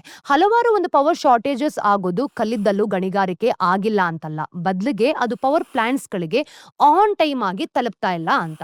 ಅದಕ್ಕೋಸ್ಕರ ಈ ಒಂದು ಸ್ಟೇಜ್ ಏನಿದೆ ಅಲ್ವಾ, ಅಷ್ಟೊಂದು ಕ್ರಿಟಿಕಲ್ ಆಗಿರೋದು. ಅತಿ ದೊಡ್ಡ ಸಮಸ್ಯೆಗಳಲ್ಲಿ ಒಂದು ಅಂತಂದ್ರೆ ಫ್ರಾಗ್ಮೆಂಟೆಡ್ ಹಳೆಯದಾದ ಲಾಜಿಸ್ಟಿಕ್ಸ್ ನಂಬರ್ಸ್ ನ ನೀವೇ ನೋಡಿ. ಕೋಲ್ ಇಂಡಿಯಾದ ಅಂದ್ರೆ ಒಂದು ಕಲ್ಲಿದ್ದಲಿನಲ್ಲಿ ಸುಮಾರು 50-60% ರೈಲ್ವೇಸ್ ಅಂಡ್ ರೇಕ್ಸ್ ಮೂಲಕ ಟ್ರಾನ್ಸ್ಪೋರ್ಟ್ ಆಗುತ್ತೆ. ಕೋಲ್ ಇಂಡಿಯಾದ ಕಲ್ಲಿದ್ದಲಿನಲ್ಲಿ ಸುಮಾರು 50-60% ರೈಲ್ವೇಸ್ ಮತ್ತೆ ರ್ಯಾಕ್ಸ್ ಮೂಲಕ ಟ್ರಾನ್ಸ್ಪೋರ್ಟ್ ಆಗುತ್ತೆ. ರೈಲ್ ಸಾಗಾಟದ ಅಂದ್ರೆ ತುಂಬಾ ಕಡಿಮೆಯ ವಿಧಾನ ಅಲ್ವಾ, ಅಂದ್ರೆ ತುಂಬಾ ಕಡಿಮೆ ಖರ್ಚಾಗತ್ತೆ, ಆದ್ರೆ ಅದು ಸೀರಿಯಸ್ ಇಶ್ಯೂಸ್ ಅನ್ನು ಕೂಡ ಸೃಷ್ಟಿ ಮಾಡುತ್ತೆ. ನೋಡಿ, ಇಂಡಸ್ಟ್ರೀಸ್ ಗಳಲ್ಲಿ ಆಟೋಮೇಷನ್ ಬಗ್ಗೆ ಎಷ್ಟೇ ಮಾತಾಡಿದ್ರು ಕೂಡ ಹಲವಾರು ಅಂದ್ರೆ ಇಂಡಿಯನ್ ಮೈನ್ಸ್ ಇನ್ನೂ ಕೂಡ ಈ ಒಂದು ಪೇ ಲೋಡರ್ಸ್ ಹಾಗೆ ಟ್ರಕ್ಸ್ ಮತ್ತೆ ಮ್ಯಾನ್ಯುಯಲ್ ಕನ್ವೇಯರ್ ಸಿಸ್ಟಮ್ಸ್ ಮೇಲೆ ಡಿಪೆಂಡ್ ಆಗಿದೆ. ಇದು ಒಂದು ಲಿಮಿಟೆಡ್ ಕೆಪಾಸಿಟಿ ಮತ್ತೆ ಸ್ಲೋ ಲೋಡಿಂಗ್ ಸ್ಪೀಡ್ಸ್ ಅನ್ನ ಹೊಂದಿದೆ ಕೂಡ. ಇನ್ನು ನಾರ್ಮಲ್ ದಿನಗಳಲ್ಲಿ ನೋಡಿದಾಗ ಎಲ್ಲ ಸರಿ ಹೋಗುತ್ತೆ ಅಂತ ಅನ್ಸ್ಬೋದು, ಆದ್ರೆ ಡಿಮ್ಯಾಂಡ್ ಹೆಚ್ಚಾದಾಗ ಈ ಸಿಸ್ಟಮ್ಗಳು ಉಸಿರುಗಟ್ಸತ್ತೆ ಗೊತ್ತಾ. ಅಂದ್ರೆ ಎಲೆಕ್ಟ್ರಿಸಿಟಿ ಅಗತ್ಯಗಳು ಹೆಚ್ಚಾಗೋ ಒಂದು ಸಮ್ಮರ್ ಅಲ್ಲಿ ಬೇಡಿಕೆ ಯಾವಾಗ್ಲೂ ಕೂಡ ಜಾಸ್ತಿ ಆಗತ್ತೆ. ಜೊತೆಗೆ ಮಲ್ಟಿಪಲ್ ರ್ಯಾಕ್ಸ್ ಒಂದೇ ಸಲ ಬಂದ್ರೆ ಅದು ಕಂಜೆಷನ್ಗೆ ಕಾರಣ ಆಗತ್ತೆ. ಈ ಹಳೆಯ ಒಂದು ಇನ್ಫ್ರಾಸ್ಟ್ರಕ್ಚರ್ ಒಂದೇ ಸಮಯದಲ್ಲಿ ಲೋಡಿಂಗ್ ನ ಹ್ಯಾಂಡಲ್ ಮಾಡೋದಕ್ಕಾಗಲ್ಲ. ಹಾಗೆ ಮತ್ತೆ ಕಲ್ಲಿದ್ದಲು ಆನ್ ಟೈಮ್ ಆಗಿ ಕಸ್ಟಮರ್ಸ್ಗೂ ಕೂಡ ತಲುಪೋದಿಲ್ಲ. ಈ ಸಮಸ್ಯೆ ಬಗೆಹರಿಸೋದು ಕ್ರಿಟಿಕಲ್ ಆಗಿದೆ ನೋಡಿ. ಇದು ಭಾರತದ ಒಟ್ಟಾರೆ ಲಾಜಿಸ್ಟಿಕ್ ಕಾಸ್ಟ್ ಅನ್ನ ಕಡಿಮೆ ಮಾಡುತ್ತೆ ಮತ್ತೆ ರಿಲಯಬಲ್ ಆದ ಕಲ್ಲಿದ್ದಲನ್ನ ಒಂದು ಪೂರೈಕೆ ಖಚಿತಪಡಿಸುತ್ತೆ. ಇದು ಕೋಲ್ ಇಂಡಿಯಾದ ಲಾಂಗ್ ಟರ್ಮ್ ಜವಾಬ್ದಾರಿಯ ಒಂದು ಪಾರ್ಟ್ ಅಂತ ಹೇಳ್ಬೋದು. ಆದ್ರೆ ಭಾರತದ ಒಂದು ಕಲ್ಲಿದ್ದಲಿನ ಸೆಕ್ಟರ್ ನಾವು ನೋಡಿದಾಗ ಇದ್ರ ಬಗ್ಗೆ ಕೆಲವು ಇನ್ಸೈಟ್ಸ್ ಇದೆ. ಅಂದ್ರೆ ಈ ಒಂದು ಗಣಿಯಿಂದ ವಿದ್ಯುತ್ ಸ್ಥಾವರದವರೆಗಿನ ಪೂರ್ತಿ ಪಯಣ ಯಾವ ರೀತಿ ಅಂತ. ಮುಂದಿನ ಭಾಗದಲ್ಲಿ ನಾವು ನಮ್ಮ ಗಮನವನ್ನ ನಿರ್ದಿಷ್ಟವಾಗಿ ನೋಡಿದಾಗ ಕೋಲ್ ಇಂಡಿಯಾದ ಮೇಲೆ ಹರಿಸ್ತೀವಿ. ಅಂದ್ರೆ ಕಂಪನಿ ಹೇಗ್ ಶುರುವಾಯಿತು, ಅದರ ಒಂದು ಫೈನಾನ್ಷಿಯಲ್ ಪರ್ಫಾರ್ಮೆನ್ಸ್ ಹೇಗಿದೆ ಮತ್ತೆ ಅದರ ಒಂದು ಭವಿಷ್ಯ ಹೇಗಿರ್ಬೋದು ಅಂತ ಇವಾಗ ನೋಡ್ತೀವಿ.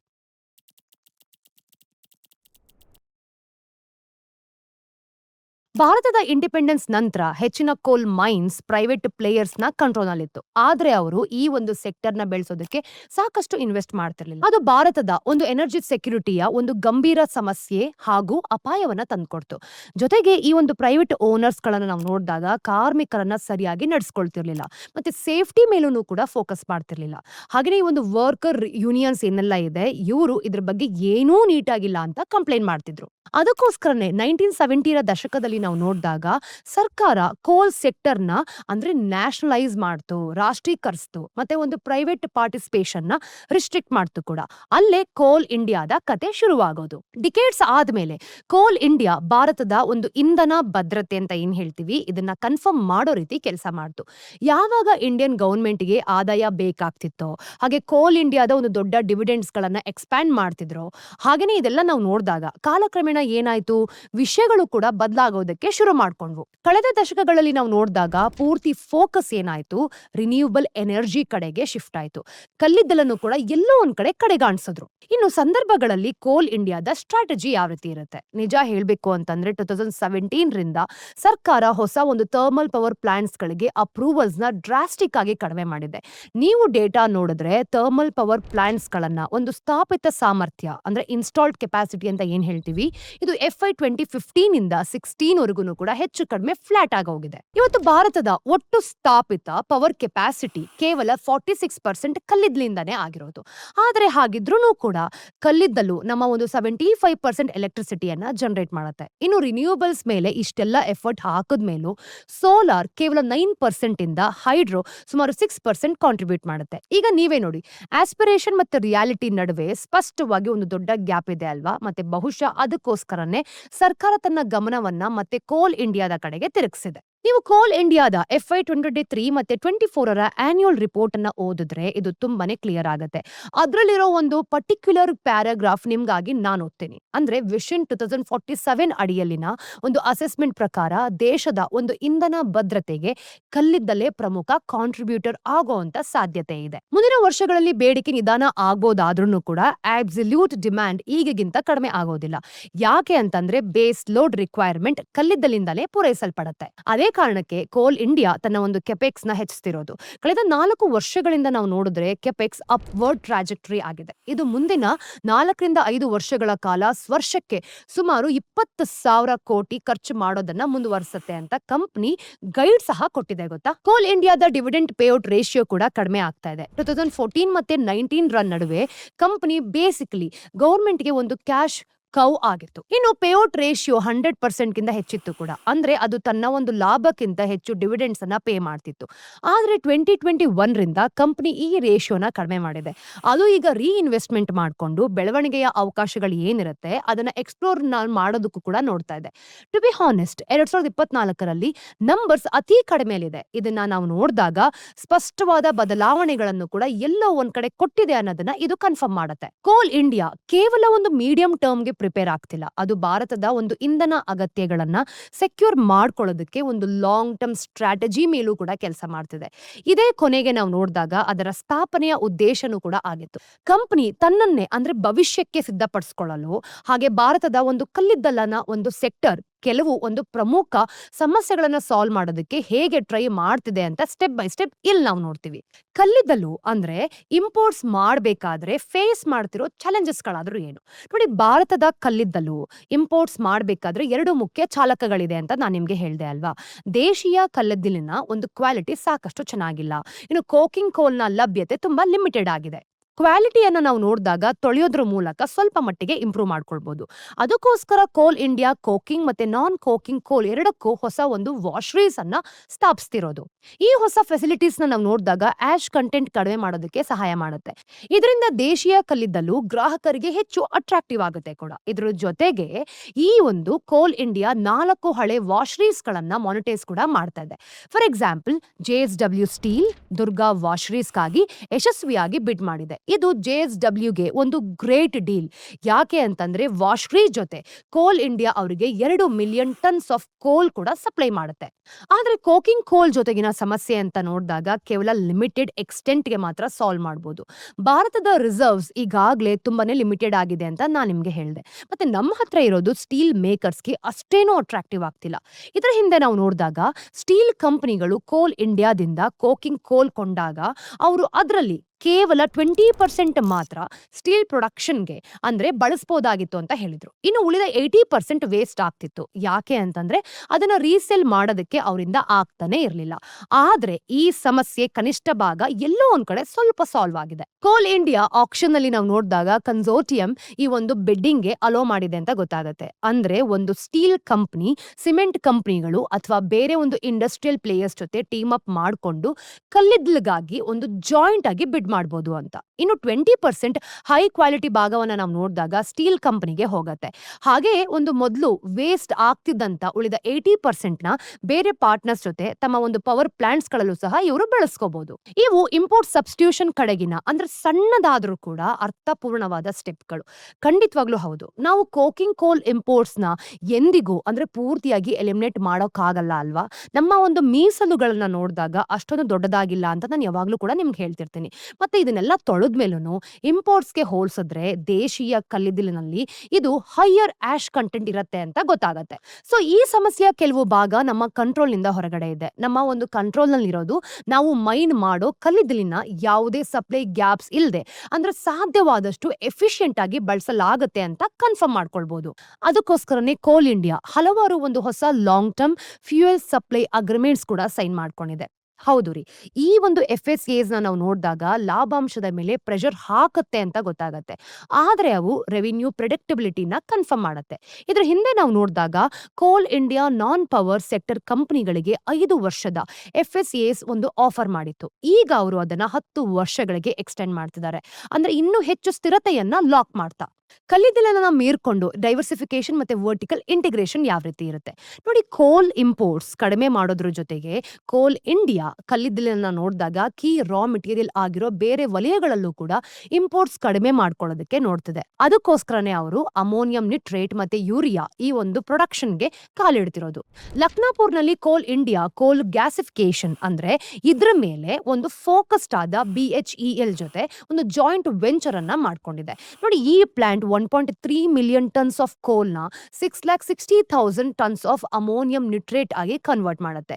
ಈಗ ಅಮೋನಿಯಂ ನಿಟ್ರೇಟ್ ಕೋಲ್ ಇಂಡಿಯಾಗೆ ತಾನೇ ಒಂದು ಕ್ರಿಟಿಕಲ್ ಇನ್ಪುಟ್ ಅಲ್ವಾ. ಅವರದನ್ನ ಮೈನಿಂಗ್ ಆಪರೇಷನ್ಸ್ ಅಲ್ಲಿ ಎಕ್ಸ್ಪ್ಲೋಸಿವ್ ಆಗಿ ಬಳಸ್ತಾರೆ. ಈ ಪ್ರಾಜೆಕ್ಟ್ ಅನ್ನು ನಾವು ನೋಡಿದಾಗ ಅದನ್ನ ಇಂಟರ್ನಲ್ಲಿ ಕನ್ಸ್ಯೂಮ್ ಮಾಡೋದಕ್ಕೂ ಕೂಡ ಅಲೋ ಮಾಡುತ್ತೆ ಅಂತ ಗೊತ್ತಾಗುತ್ತೆ. ಇದರಿಂದ ಇಂಪೋರ್ಟ್ ಅಂದ್ರೆ ಈ ಒಂದು ಡಿಪೆಂಡೆನ್ಸಿನೂ ಕೂಡ ಎಲ್ಲೋ ಒಂದ್ ಕಡೆ ಕಟ್ ಮಾಡಬಹುದು. ಕೋಲ್ ಇಂಡಿಯಾ ಯೂರಿಯಾ ಅಂದ್ರೆ ಈ ಒಂದು ಪ್ರೊಡಕ್ಷನ್ ಕಡೆಗೂ ಕೂಡ ಡೈವರ್ಸಿಫೈ ಮಾಡ್ತಾ ಇದೆ. ಅದಕ್ಕೋಸ್ಕರನೇ ಅವರು 2 ಕಂಪನಿಗಳ ಜೊತೆ ಜಾಯಿಂಟ್ ವೆಂಚರ್ ಅಗ್ರಿಮೆಂಟ್ ಕೂಡ ಸೈನ್ ಮಾಡ್ಕೊಂಡಿದ್ದಾರೆ ನೋಡಿ. Hindustan Urvarak and Rasayan Limited HURL ಅಂತ ಹೇಳ್ತೀವಿ. Talcher fertilisers and thermal power generation pitch head strategy ನೋಡಿ. ಕೋಲ್ ಇಂಡಿಯಾದ ಡೈವರ್ಸಿಫಿಕೇಶನ್ ಕೇವಲ ಇಂಪೋರ್ಟ್ ಸಬ್ಸ್ಟಿಟ್ಯೂಷನ್ ಬಗ್ಗೆ ಅಲ್ಲ, ಇದು ಭಾರತದ ಇಂಧನ ಅಗತ್ಯಗಳು ಅಂದ್ರೆ ಎಫಿಷಿಯಂಟ್ ಆಗಿ ಪೂರೈಸಲ್ಪಡುತ್ತೆ ಅಂತ ಕನ್ಫರ್ಮ್ ಮಾಡ್ಕೊಳ್ಳೋದು ಕೂಡ ಇದರ ಒಂದು ಉದ್ದೇಶ. ಈಗ ಕಂಪನಿ ತನ್ನದೇ ಆದ ಒಂದು ಥರ್ಮಲ್ ಪವರ್ ಪ್ಲಾಂಟ್ಸ್ ಅನ್ನ ಸ್ಥಾಪಿಸ್ತಾ ಇದೆ. ಫಾರ್ ಎಕ್ಸಾಂಪಲ್ ಮಹಾನದಿ ಬೇಸಿನ್ ಹತ್ರ ಅವರು 2 ಅಂದ್ರೆ 800 ಮೆಗಾವಾಟ್ ಸೂಪರ್ ಕ್ರಿಟಿಕಲ್ ಪ್ಲಾಂಟ್ಸ್ ಅನ್ನ ನಿರ್ಮಿಸ್ತಿದ್ದಾರೆ.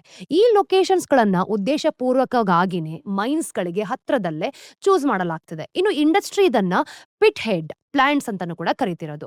ಇದು 2 ಪ್ರಮುಖ ಬೆನಿಫಿಟ್ಸ್ ಅನ್ನ ಕೊಡುತ್ತೆ. ಅಂದ್ರೆ ಲೋವರ್ ಟ್ರಾನ್ಸ್ಪೋರ್ಟೇಷನ್ ಕಾಸ್ಟ್ ಕಡಿಮೆ ಸಾಗಾಟ ವೆಚ್ಚಗಳು ಅಂತ ಹೇಳ್ತೀವಿ. ಇನ್ನು ಮೋರ್ ಎಫಿಷಿಯಂಟ್ ಕೋಲ್ ಎವ್ಯಾಕ್ಯುಯೇಷನ್. ಬೇಸಿಕಲಿ ನಾವ್ ಇದನ್ನ ನೋಡಿದಾಗ ಈ ಪ್ರಾಜೆಕ್ಟ್ಸ್ ಭಾರತದ ಒಂದು 4x ಔಟ್ಫ್ಲೋ ನ ಕಡಿಮೆ ಮಾಡಿಕೊಂಡು ತನ್ನದೇ ಆದ ಒಂದು ಲಾಂಗ್ ಟರ್ಮ್ ಫ್ಯೂಚರ್ ನ ಸೆಕ್ಯೂರ್ ಮಾಡುತ್ತೆ ಅಂತ ಇಲ್ಲಿ ಅಂದ್ರೆ ಕೋಲ್ ಇಂಡಿಯಾ ಭರವಸೆ ಇಟ್ಕೊಂಡಿದೆ ಕೂಡ. ಸೊ ಕೋಲ್ ಇಂಡಿಯಾ ತನ್ನ ಒಂದು ಅಪ್ರೋಚ್ ನ ಹೀಗೆ ಬದಲಾಯಿಸ್ತಿದೆ. ಕೆಪೆಕ್ಸ್ ನಲ್ಲಿ ಹೆವಿಲಿ ಇನ್ವೆಸ್ಟ್ ಮಾಡ್ತಾ, ಇನ್ನು ಕೋಲ್ ವಾಷಿಂಗ್ ಏನಿದೆ ಅದರ ಸಾಮರ್ಥ್ಯವನ್ನ ಇಂಪ್ರೂವ್ ಮಾಡ್ಕೊಳ್ತಾ, ಜೊತೆಗೆ ಹೆಚ್ಚು ದಕ್ಷತೆಯ ಒಂದು ಆಕ್ಷನ್ ಮಾಡೆಲ್ಸ್ ಗಳಿಗೆ ಎನಾಬಲ್ ಮಾಡ್ತಾ ಇದೆ. ಸೊ ಇದೆಲ್ಲದಕ್ಕಿಂತ ಹೆಚ್ಚಾಗಿ ಲಾಂಗ್ ಟರ್ಮ್ ಸಪ್ಲೈ ಅಗ್ರಿಮೆಂಟ್ಸ್ ಗಳನ್ನು ಕೂಡ ಸೆಕ್ಯೂರ್ ಮಾಡ್ಕೊಳ್ತಾ ಬರ್ತಿದೆ. ಇನ್ನು ಬೇರೆ ವಲಯಗಳಲ್ಲಿ ನಾವು ನೋಡಿದಾಗ ಇಂಪೋರ್ಟ್ ಡಿಪೆಂಡೆನ್ಸಿ ಏನಿದೆ ಅದನ್ನ ಕಡಿಮೆ ಮಾಡ್ಕೊಳ್ತಿದೆ. ತನ್ನದೇ ಆದ ಒಂದು ಪವರ್ ಜನರೇಷನ್ ಕೆಪಾಸಿಟಿ ಕೂಡ ಬಿಲ್ಡ್ ಮಾಡ್ತಿದೆ. ಕೊನೆಗೆ ಕೋಲ್ ಇಂಡಿಯಾದ ಗುರಿ ಅದರ ಸ್ಥಾಪನೆಯ ಸಮಯದಲ್ಲಿ ಇದ್ದ ಹಾಗೇನೆ ಇದೆ. ಅಂದ್ರೆ ಭಾರತದ ಒಂದು ಇಂಧನ ಭದ್ರತೆ ಅಂತ ಏನ್ ಹೇಳ್ತೀವಿ ಇದನ್ನ ಕನ್ಫರ್ಮ್ ಮಾಡ್ಕೊಳ್ಳೋದು ಇದ್ರ ಜೊತೆಗೇನೆ. ಇವತ್ತು ಹಾಗೇನೆ ನಾವು ನಮ್ಮ ಭವಿಷ್ಯವನ್ನ ಯಾವ ರೀತಿ ರೂಪಿಸ್ಕೊಳ್ಬೇಕು ಅನ್ನೋದ್ರ ಬಗ್ಗೆ ಇದು ಒಂದು ಸ್ಟ್ರಾಟಜಿನ ಬಿಲ್ಡ್ ಮಾಡತ್ತೆ. ಹೊಸ ಆದಾಯದ ಮೂಲಗಳು ಮತ್ತೆ ಹೊಸ ಗಣಿಗಳು ಯಾವ ರೀತಿ ಇರುತ್ತೆ ನೋಡಿ. ಹೊಸ ಆದಾಯದ ಮೂಲಗಳನ್ನ ಹುಡ್ಕೋದ್ರ ಜೊತೆಗೆ ಕೋಲ್ ಇಂಡಿಯಾ ಹೊಸ ಗಣಿಗಳನ್ನು ಕೂಡ ಅಂದ್ರೆ ತೆರಿತಾ ಇದೆ. ಓಪನ್ ಕ್ಯಾಸ್ಟ್ ಮೈನಿಂಗ್ ಟ್ರೆಡಿಷನಲಿ ಕೋಲ್ ಇಂಡಿಯಾಗೆ ಅದರ ಸ್ಕೇಲ್ ಅನ್ನ ಕೊಟ್ಟಿತ್ತು ಅಲ್ವಾ. ಆದ್ರೆ ಈಗ ಆ ರಿಸರ್ವ್ಸ್ ನ ಆಳವಿಲ್ದೇ ಇರೋ ಹಾಗೆ ನೋಡ್ಕೊಳ್ತಿರೋದು. ಇದಕ್ಕೋಸ್ಕರನೇ ಅವರು ಅಂಡರ್ ಗ್ರೌಂಡ್ ಮೈನಿಂಗ್ ನ ರಿವೈವ್ ಮಾಡ್ತಿರೋದು ಕೂಡ. ಇನ್ನು FY24 ಅಲ್ಲಿ ನಾವು ನೋಡಿದಾಗ ಅವರು 11 ಕೈಬಿಟ್ಟ ಅಂಡರ್ ಗ್ರೌಂಡ್ ಮೈನ್ಸ್ ಗಳನ್ನ ಪ್ರೈವೇಟ್ ಪ್ಲೇಯರ್ಸ್ಗೆ ಅಂದ್ರೆ ರೆವಿನ್ಯೂ ಶೇರಿಂಗ್ ಬೇಸಿಸ್ ಮೇಲೆ ವಹಿಸಿದ್ರು. ಇನ್ನು 13 ಮೈನ್ಸ್ ನಾವು ನೋಡಿದಾಗ ಪೈಪ್ಲೈನ್ಸ್ ನಲ್ಲಿದೆ. ಈ ಒಂದು ಅಪ್ರೋಚ್ ಕೋಲ್ ಇಂಡಿಯಾದ ಆಪರೇಷನಲ್ ಹೊರೆ ಆಗಿರ್ಬೋದು ಮತ್ತೆ ಕೆಪೆಕ್ಸ್ ಅಗತ್ಯಗಳನ್ನ ಕಡಿಮೆ ಮಾಡುತ್ತೆ. ಆದ್ರೆ ಇದು ಕೇವಲ ಅಂಡರ್ ಗ್ರೌಂಡ್ ಮೈನ್ಸ್ ಬಗ್ಗೆ ಮಾತ್ರ ಅಲ್ಲ. ಕೋಲ್ ಇಂಡಿಯಾ ಒಂದು ಎಕ್ಸಿಸ್ಟಿಂಗ್ ಓಪನ್ ಕ್ಯಾಸ್ಟ್ ಮೈನ್ಸ್ ಗಳಲ್ಲಿ ಪ್ರೊಡಕ್ಷನ್ ನ ಹೆಚ್ಚೋದಕ್ಕೆ ಕೆಲಸ ಮಾಡ್ತಾ ಇದೆ. ಖಂಡಿತ ಮೈನಿಂಗ್ ಆಕ್ಟಿವಿಟಿ ಹೆಚ್ಚಾದಾಗ ಲಾಜಿಸ್ಟಿಕ್ ಕೂಡ ಇಂಪ್ರೂವ್ ಆಗ್ಲೇಬೇಕು. ಇಲ್ಲ ಅಂತಂದ್ರೆ ಇನ್ವೆಂಟ್ರಿ ರಾಶಿಯಾಗೋ ದೊಡ್ಡ ರಿಸ್ಕ್ ಇರತ್ತೆ ಅಲ್ವಾ. ಭಾರತದ ಒಂದು ಕೋಲ್ ಲಾಜಿಸ್ಟಿಕ್ಸ್ ಪಾಲಿಸಿನ ನಾವು ನೋಡಿದಾಗ ಇದನ್ನ ಅಡ್ರೆಸ್ ಮಾಡೋದಕ್ಕೆ Indian government implementation of coal logistic ಪಾಲಿಸಿನ ಲಾಂಚ್ ಮಾಡಿದೆ. ಈ ಪ್ಲಾನ್ಗೆ 3 ಪ್ರಮುಖ ಟಾರ್ಗೆಟ್ಸ್ ಇದೆ. ಮೊದಲನೇದು 90% ಆಫ್ ಕೋಲ್ ಹ್ಯಾಂಡ್ಲಿಂಗ್ ಮೆಕ್ಯಾನೈಸ್ಡ್ ಆಗಿದೆ ಅಂತ ಕನ್ಫರ್ಮ್ ಮಾಡ್ಕೊಳ್ಳೋದು. ಇದಕ್ಕೋಸ್ಕರ ಸರ್ಕಾರ 2028 ಹೊತ್ತಿಗೆ 30,000 ಕೋಟಿ ಮೌಲ್ಯದ ಅಂದ್ರೆ 1 or 2 first mile connectivity projects ನ ಕಮಿಷನ್ ಮಾಡ್ಕೊಳ್ತಿದೆ. ಎರಡನೇದು 2030 ಹೊತ್ತಿಗೆ ಭಾರತ 86% ಆಫ್ ಕೋಲ್ ಎವ್ಯಾಕ್ಯುಯೇಷನ್ ಒಂದು ರೇಲ್ ರೂಟ್ ಅಂದ್ರೆ ಸಾಗಿಸುವಂತ ಗುರಿಯನ್ನ ಹೊಂದಿದೆ. ಇದನ್ನ ಸಾಧಿಸೋದಕ್ಕೆ ಹೆಚ್ಚುವರಿ 1 ಲಕ್ಷ ವೇಗನ್ಸ್ ಬೇಕಾಗತ್ತೆ. ಇದು ಟಿಟಾಗರ್ ವೇಗನ್ಸ್ ಮತ್ತೆ ಒಂದು ಜುಪಿಟರ್ ವೇಗನ್ಸ್ ತರದ ಕಂಪನಿಗಳಿಗೆ ಅಂದ್ರೆ ಇಂಡೈರೆಕ್ಟ್ ಆಗಿ ಬೆನಿಫಿಟ್ ಅನ್ನ ಮಾಡ್ಕೊಡ್ಬಹುದು. ಮೂರನೇದು ಡೆವಲಪ್ಮೆಂಟ್ಸ್ ಗಾಗಿ 37 ರೈಲ್ವೆ ಪ್ರಾಜೆಕ್ಟ್ಸ್ ಮತ್ತೆ ರೂಟ್ಸ್ ಗಳನ್ನ ಗುರುತಿಸಲಾಗ್ತಿದೆ ಕೂಡ. ಈ ಪ್ರಾಜೆಕ್ಟ್ಸ್ ಗಳಲ್ಲಿ ಹಲವಾರು ಅಂದ್ರೆ ಕೋಲ್ ಇಂಡಿಯಾನ ಡೈರೆಕ್ಟ್ ಆಗಿ ಫೈನಾನ್ಸ್ ಮಾಡ್ತಿದೆ. ನೀವು ಎಲ್ಲಾ ಸೊಲ್ಯೂಷನ್ ಅನ್ನ ನೋಡಿದ್ರೆ ಒಂದು ಸ್ಪಷ್ಟವಾದ ಪ್ಯಾಟರ್ನ್ ಇದೆ ಅಲ್ವಾ. ಅವೆಲ್ಲವೂ ಕೂಡ ಕಲ್ಲಿದ್ದಲಿನ ಸುತ್ತನೆ ಗಿರ್ಕಿ ಹೊಡಿತಿದೆ ಅಂತ. ಮತ್ತೆ ಈ ಒಂದು ಮೀಡಿಯಂ ಟರ್ಮ್ ಅಲ್ಲಿ ಅದು ಕ್ರಿಟಿಕಲ್ ಆಗಿದೆ ಕೂಡ. ಆದ್ರೆ ಕೋಲ್ ಇಂಡಿಯಾಗೆ ಗಡಿಯಾರ ಟಿಕ್ ಟಿಕ್ ಅಂತಾನೆ ಅಂತ ಇದೆ ನೋಡಿ. ಅದಕ್ಕೂ ಕೂಡ ಚೆನ್ನಾಗಿ ಗೊತ್ತು. ಕೊನೆಗೆ ಕಲ್ಲಿದ್ದಲು ಒಂದು ಸನ್ಸೆಟ್ ಸೆಕ್ಟರ್ ಆಗಲಿದೆ. ಅಂದ್ರೆ ಕಂಪನಿ ಮೀಡಿಯಂ ಟರ್ಮ್ ನಲ್ಲಿ ಕಲ್ಲಿದ್ದಲಿನಿಂದ ಸಾಧ್ಯವಾದಷ್ಟು ಲಾಭವನ್ನ ಹಿಂಡಿಕೊಂಡು ಅದೇ ಸಮಯದಲ್ಲಿ ಎವರ್ ಗ್ರೀನ್ ಸೆಕ್ಟರ್ ಆಗಬಹುದಾದ ಗ್ರೀನ್ ಎನರ್ಜಿ ಕಡೆಗೂ ಕೂಡ ಒಂದು ಮೆಗಾ ಪಿವೋಟ್ಗೆ ಸಿದ್ಧವಾಗ್ತಿದೆ ಅಂತಾನು ಕೂಡ ಇಲ್ಲಿ ನಮ್ಗೆ ಅನ್ಸತ್ತೆ. ಹಾಗೇನೆ ಕ್ಲೀನ್ ಎನರ್ಜಿ ಜನರೇಷನ್ ಕೆಲವು ಒಂದು ಕೀ ಮಿನರಲ್ಸ್ ಮೇಲೆ ಡಿಪೆಂಡ್ ಆಗಿದೆ ಕೂಡ. ಕೋಲ್ ಇಂಡಿಯಾ ಅವುಗಳ ಒಂದು ಗಣಿಗಾರಿಕೆಯಲ್ಲೂ ಅಸಿಸ್ಟ್ ಮಾಡಬಹುದು. ಇನ್ನು 2024ರಲ್ಲಿ ಕೋಲ್ ಇಂಡಿಯಾ ತನ್ನ ಮೊದಲ ಕ್ರಿಟಿಕಲ್ ಮಿನರಲ್ಸ್ ಅಸೆಟ್ಸ್ ನ ಸೆಕ್ಯೂರ್ ಮಾಡ್ತಿತ್ತು. ಅಂದ್ರೆ ಮಧ್ಯಪ್ರದೇಶದಲ್ಲಿ ನಾವು ನೋಡಿದಾಗ ಒಂದು ಗ್ರಾಫೈಟ್ ಬ್ಲಾಕ್ ಇತ್ತು. ಇತ್ತೀಚೆಗೆ ಅವ್ರು ಏನ್ ಮಾಡಿದ್ರು, ಛತ್ತೀಸ್ಗಢ್ ನಲ್ಲಿ ಒಂದು ಗ್ರಾಫೈಟ್ ಮತ್ತೆ ವೆನಾಡಿಯಂ ಇರೋ ಒಂದು ಬ್ಲಾಕ್ಸ್ ನ ಕೂಡ ಅಕ್ವೈರ್ ಮಾಡಿದ್ರು. ಕೋಲ್ ಇಂಡಿಯಾಗೆ ಇಲ್ಲೊಂದು ಒಳ್ಳೆದಾದ ಸಿನರ್ಜಿ ಇದೆ. ಅವರಿಗೆ ಒಂದು ಮೈನಿಂಗ್ ಆಪರೇಷನ್ಸ್ ಮತ್ತೆ ಸಪ್ಲೈ ಚೈನ್ ಮ್ಯಾನೇಜ್ಮೆಂಟ್ಸ್ ಗಳಲ್ಲಿ ಆಳವಾದ ಅನುಭವ ಇದೆ ಕೂಡ. ಅವರಿಗೆ ಈ ಒಂದು ಸರ್ಕಾರ ಏಜೆನ್ಸೀಸ್ ಗಳಿಂದ ನೋಡಿದಾಗ ಸ್ಟ್ರಾಂಗ್ ಸಪೋರ್ಟ್ ಕೂಡ ಸಿಗುತ್ತೆ. ಇದು ಫಾಸ್ಟರ್ ಅಪ್ರೂವಲ್ಸ್ ಮತ್ತೆ ಪರ್ಮಿಟ್ಸ್ಗೂ ಸಹ ಸಹಾಯ ಮಾಡುತ್ತೆ. ಅತಿ ಮುಖ್ಯವಾಗಿ ಅವ್ರ ಹತ್ರ ಒಂದು ಕ್ಯಾಪಿಟಲ್ ಆಕ್ಸೆಸ್ ಕೂಡ ಇದೆ. ಇನ್ನು ಹೆವಿ ಕೆಪೆಕ್ಸ್ ನಡುವೆನೂ ಕೂಡ ಕಂಪನಿ ಒಂದು ಫ್ರೀ ಕ್ಯಾಶ್ ಫ್ಲೋ ಹೆಚ್ಚ ಮಾಡಿಕೊಂಡು ಪಾಸಿಟಿವ್ ಆಗಿದೆ ಕೂಡ. ಅವರ ಒಂದು ಡೆಟ್ ಟು ಈಕ್ವಿಟಿ ರೇಷಿಯೋ ತುಂಬಾನೇ ಲೋ ಆಗಿದೆ, ಸುಮಾರು 0.08. ಮತ್ತೆ ಅವರ ಒಂದು ಕರೆಂಟ್ ರೇಷಿಯೋ ಸತತವಾಗಿ ನಾವು ನೋಡಿದಾಗ 1% ಗಿಂತ ಹೆಚ್ಚಿದೆ ಅಲ್ವಾ. ಅವರು ತಮ್ಮ ಅಂದ್ರೆ ಈ ಒಂದು ಕ್ಯಾಶ್ ಪೊಸಿಷನ್ ಸ್ಟ್ರೆಂಥನ್ ಮಾಡ್ಕೊಳ್ಳೋದಕ್ಕೆ ಪ್ರತಿಯೊಂದರಲ್ಲೂ 10% ಸ್ಟೇಕ್ಸ್ ನ ಆಫ್ಲೋಡ್ ಮಾಡ್ತಾ ಬರ್ತಿದ್ದಾರೆ. ವರ್ಸ್ಟ್ ಕೇಸ್ ಸಿನಾರಿಯೋ ಅಂತಂದ್ರೆ ಡಿವಿಡೆಂಡ್ ಡಿಸ್ಟ್ರಿಬ್ಯೂಷನ್ ಕಡಿಮೆ ಮಾಡ್ಕೊಳ್ಬಹುದು. ಇದು ರಿನ್ಯೂವಬಲ್ಸ್ ಮೇಲೆ ಫೋಕಸ್ ಹೆಚ್ಚೋದಕ್ಕೆ ಹೆಲ್ದಿ ಕ್ಯಾಶ್ ರಿಸರ್ವ್ಸ್ ಅನ್ನ ಕೊಡುತ್ತೆ. ಇಲ್ಲಿದೆ ಒಂದು ನಿಜವಾದ ಪ್ರಶ್ನೆ, ಕೋಲ್ ಇಂಡಿಯಾ ನಿಜವಾಗ್ಲೂ ಒಂದು ಮೈನಿಂಗ್ ಕಂಪನಿಯಿಂದ ರಿನ್ಯೂವಬಲ್ ಎನರ್ಜಿ ಕಂಪನಿಯಾಗಿ ಟ್ರಾನ್ಸಿಷನ್ ಆಗತ್ತಾ? ಅವರ ಒಂದು marketing director mister Mukesh Chaudhary ಇದರ ಹಿಂದಿನ ಲಾಜಿಕ್ ಏನು ಅನ್ನೋದನ್ನ ವಿವರಿಸಿದ್ದಾರೆ. ಅಂದ್ರೆ ಈ ಒಂದು ಶಾರ್ಟ್ ಟರ್ಮ್ ಕಾಂಟ್ರಾಕ್ಟ್ಸ್ ಕಸ್ಟಮರ್ಸ್ಗೆ ಇಂಪೋರ್ಟ್ಸ್ ನ ಅವಾಯ್ಡ್ ಮಾಡೋ ಕಾನ್ಫಿಡೆನ್ಸ್ ನ ಕೊಡೋದಿಲ್ಲ. ನಾವು ಅವರ ಬಿಸ್ನೆಸ್ ನ ಗೆಲ್ಬೇಕು ಅಂತಂದ್ರೆ ನಾವು ಅವ್ರಿಗೆ ಒಂದು ಲಾಂಗ್ ಟರ್ಮ್ ಕಾಂಟ್ರಾಕ್ಟ್ಸ್ ನ ಆಫರ್ ಮಾಡಬೇಕು ಅಂತ. ಅದೇ ಕೋಲ್ ಇಂಡಿಯಾ ಮುಂದಿರೋ ಸ್ಟ್ರಾಟಜಿ ಮತ್ತೆ ಚಾಲೆಂಜ್. ಸ್ನೇಹಿತರೆ, ಇವತ್ತು ಕೋಲ್ ಇಂಡಿಯಾ ಬಗ್ಗೆ ಡೀಟೇಲ್ಡ್ ಆಗಿ ಸೆಕ್ಟರ್ ಅನಾಲಿಸಿಸ್ ನ ಮಾಡಿದೀವಿ. ಈ ವಿಡಿಯೋ ನಿಮ್ಗೆ ತುಂಬಾ ಇನ್ಫಾರ್ಮೇಟಿವ್ ಅಂತ ಅನ್ಸಿದ್ರೆ ಲೈಕ್ ಮಾಡಿ, ಶೇರ್ ಮಾಡಿ, ಸಬ್ಸ್ಕ್ರೈಬ್ ಮಾಡಿ. ಹಾಗೆ ಇನ್ನು ಯಾವ ಟಾಪಿಕ್ ಬಗ್ಗೆ ನಿಮ್ಗೆ ವಿಡಿಯೋ ಬೇಕು ಅನ್ನೋದನ್ನ ಕಮೆಂಟ್ ಸೆಕ್ಷನ್ ಅಲ್ಲಿ ನಮ್ಗೆ ತಿಳಿಸಿ. ಮತ್ತಷ್ಟು ಇನ್ಫಾರ್ಮೇಟಿವ್ ವಿಡಿಯೋಸ್ ಒಂದಿಗೆ ನಾನ್ ನಿಮ್ಗೆ ಮುಂದೆ ಸಿಗ್ತೀನಿ. ನಾನು ನಿಮ್ಮ analyst Chandana Gowda, signing off. Take care.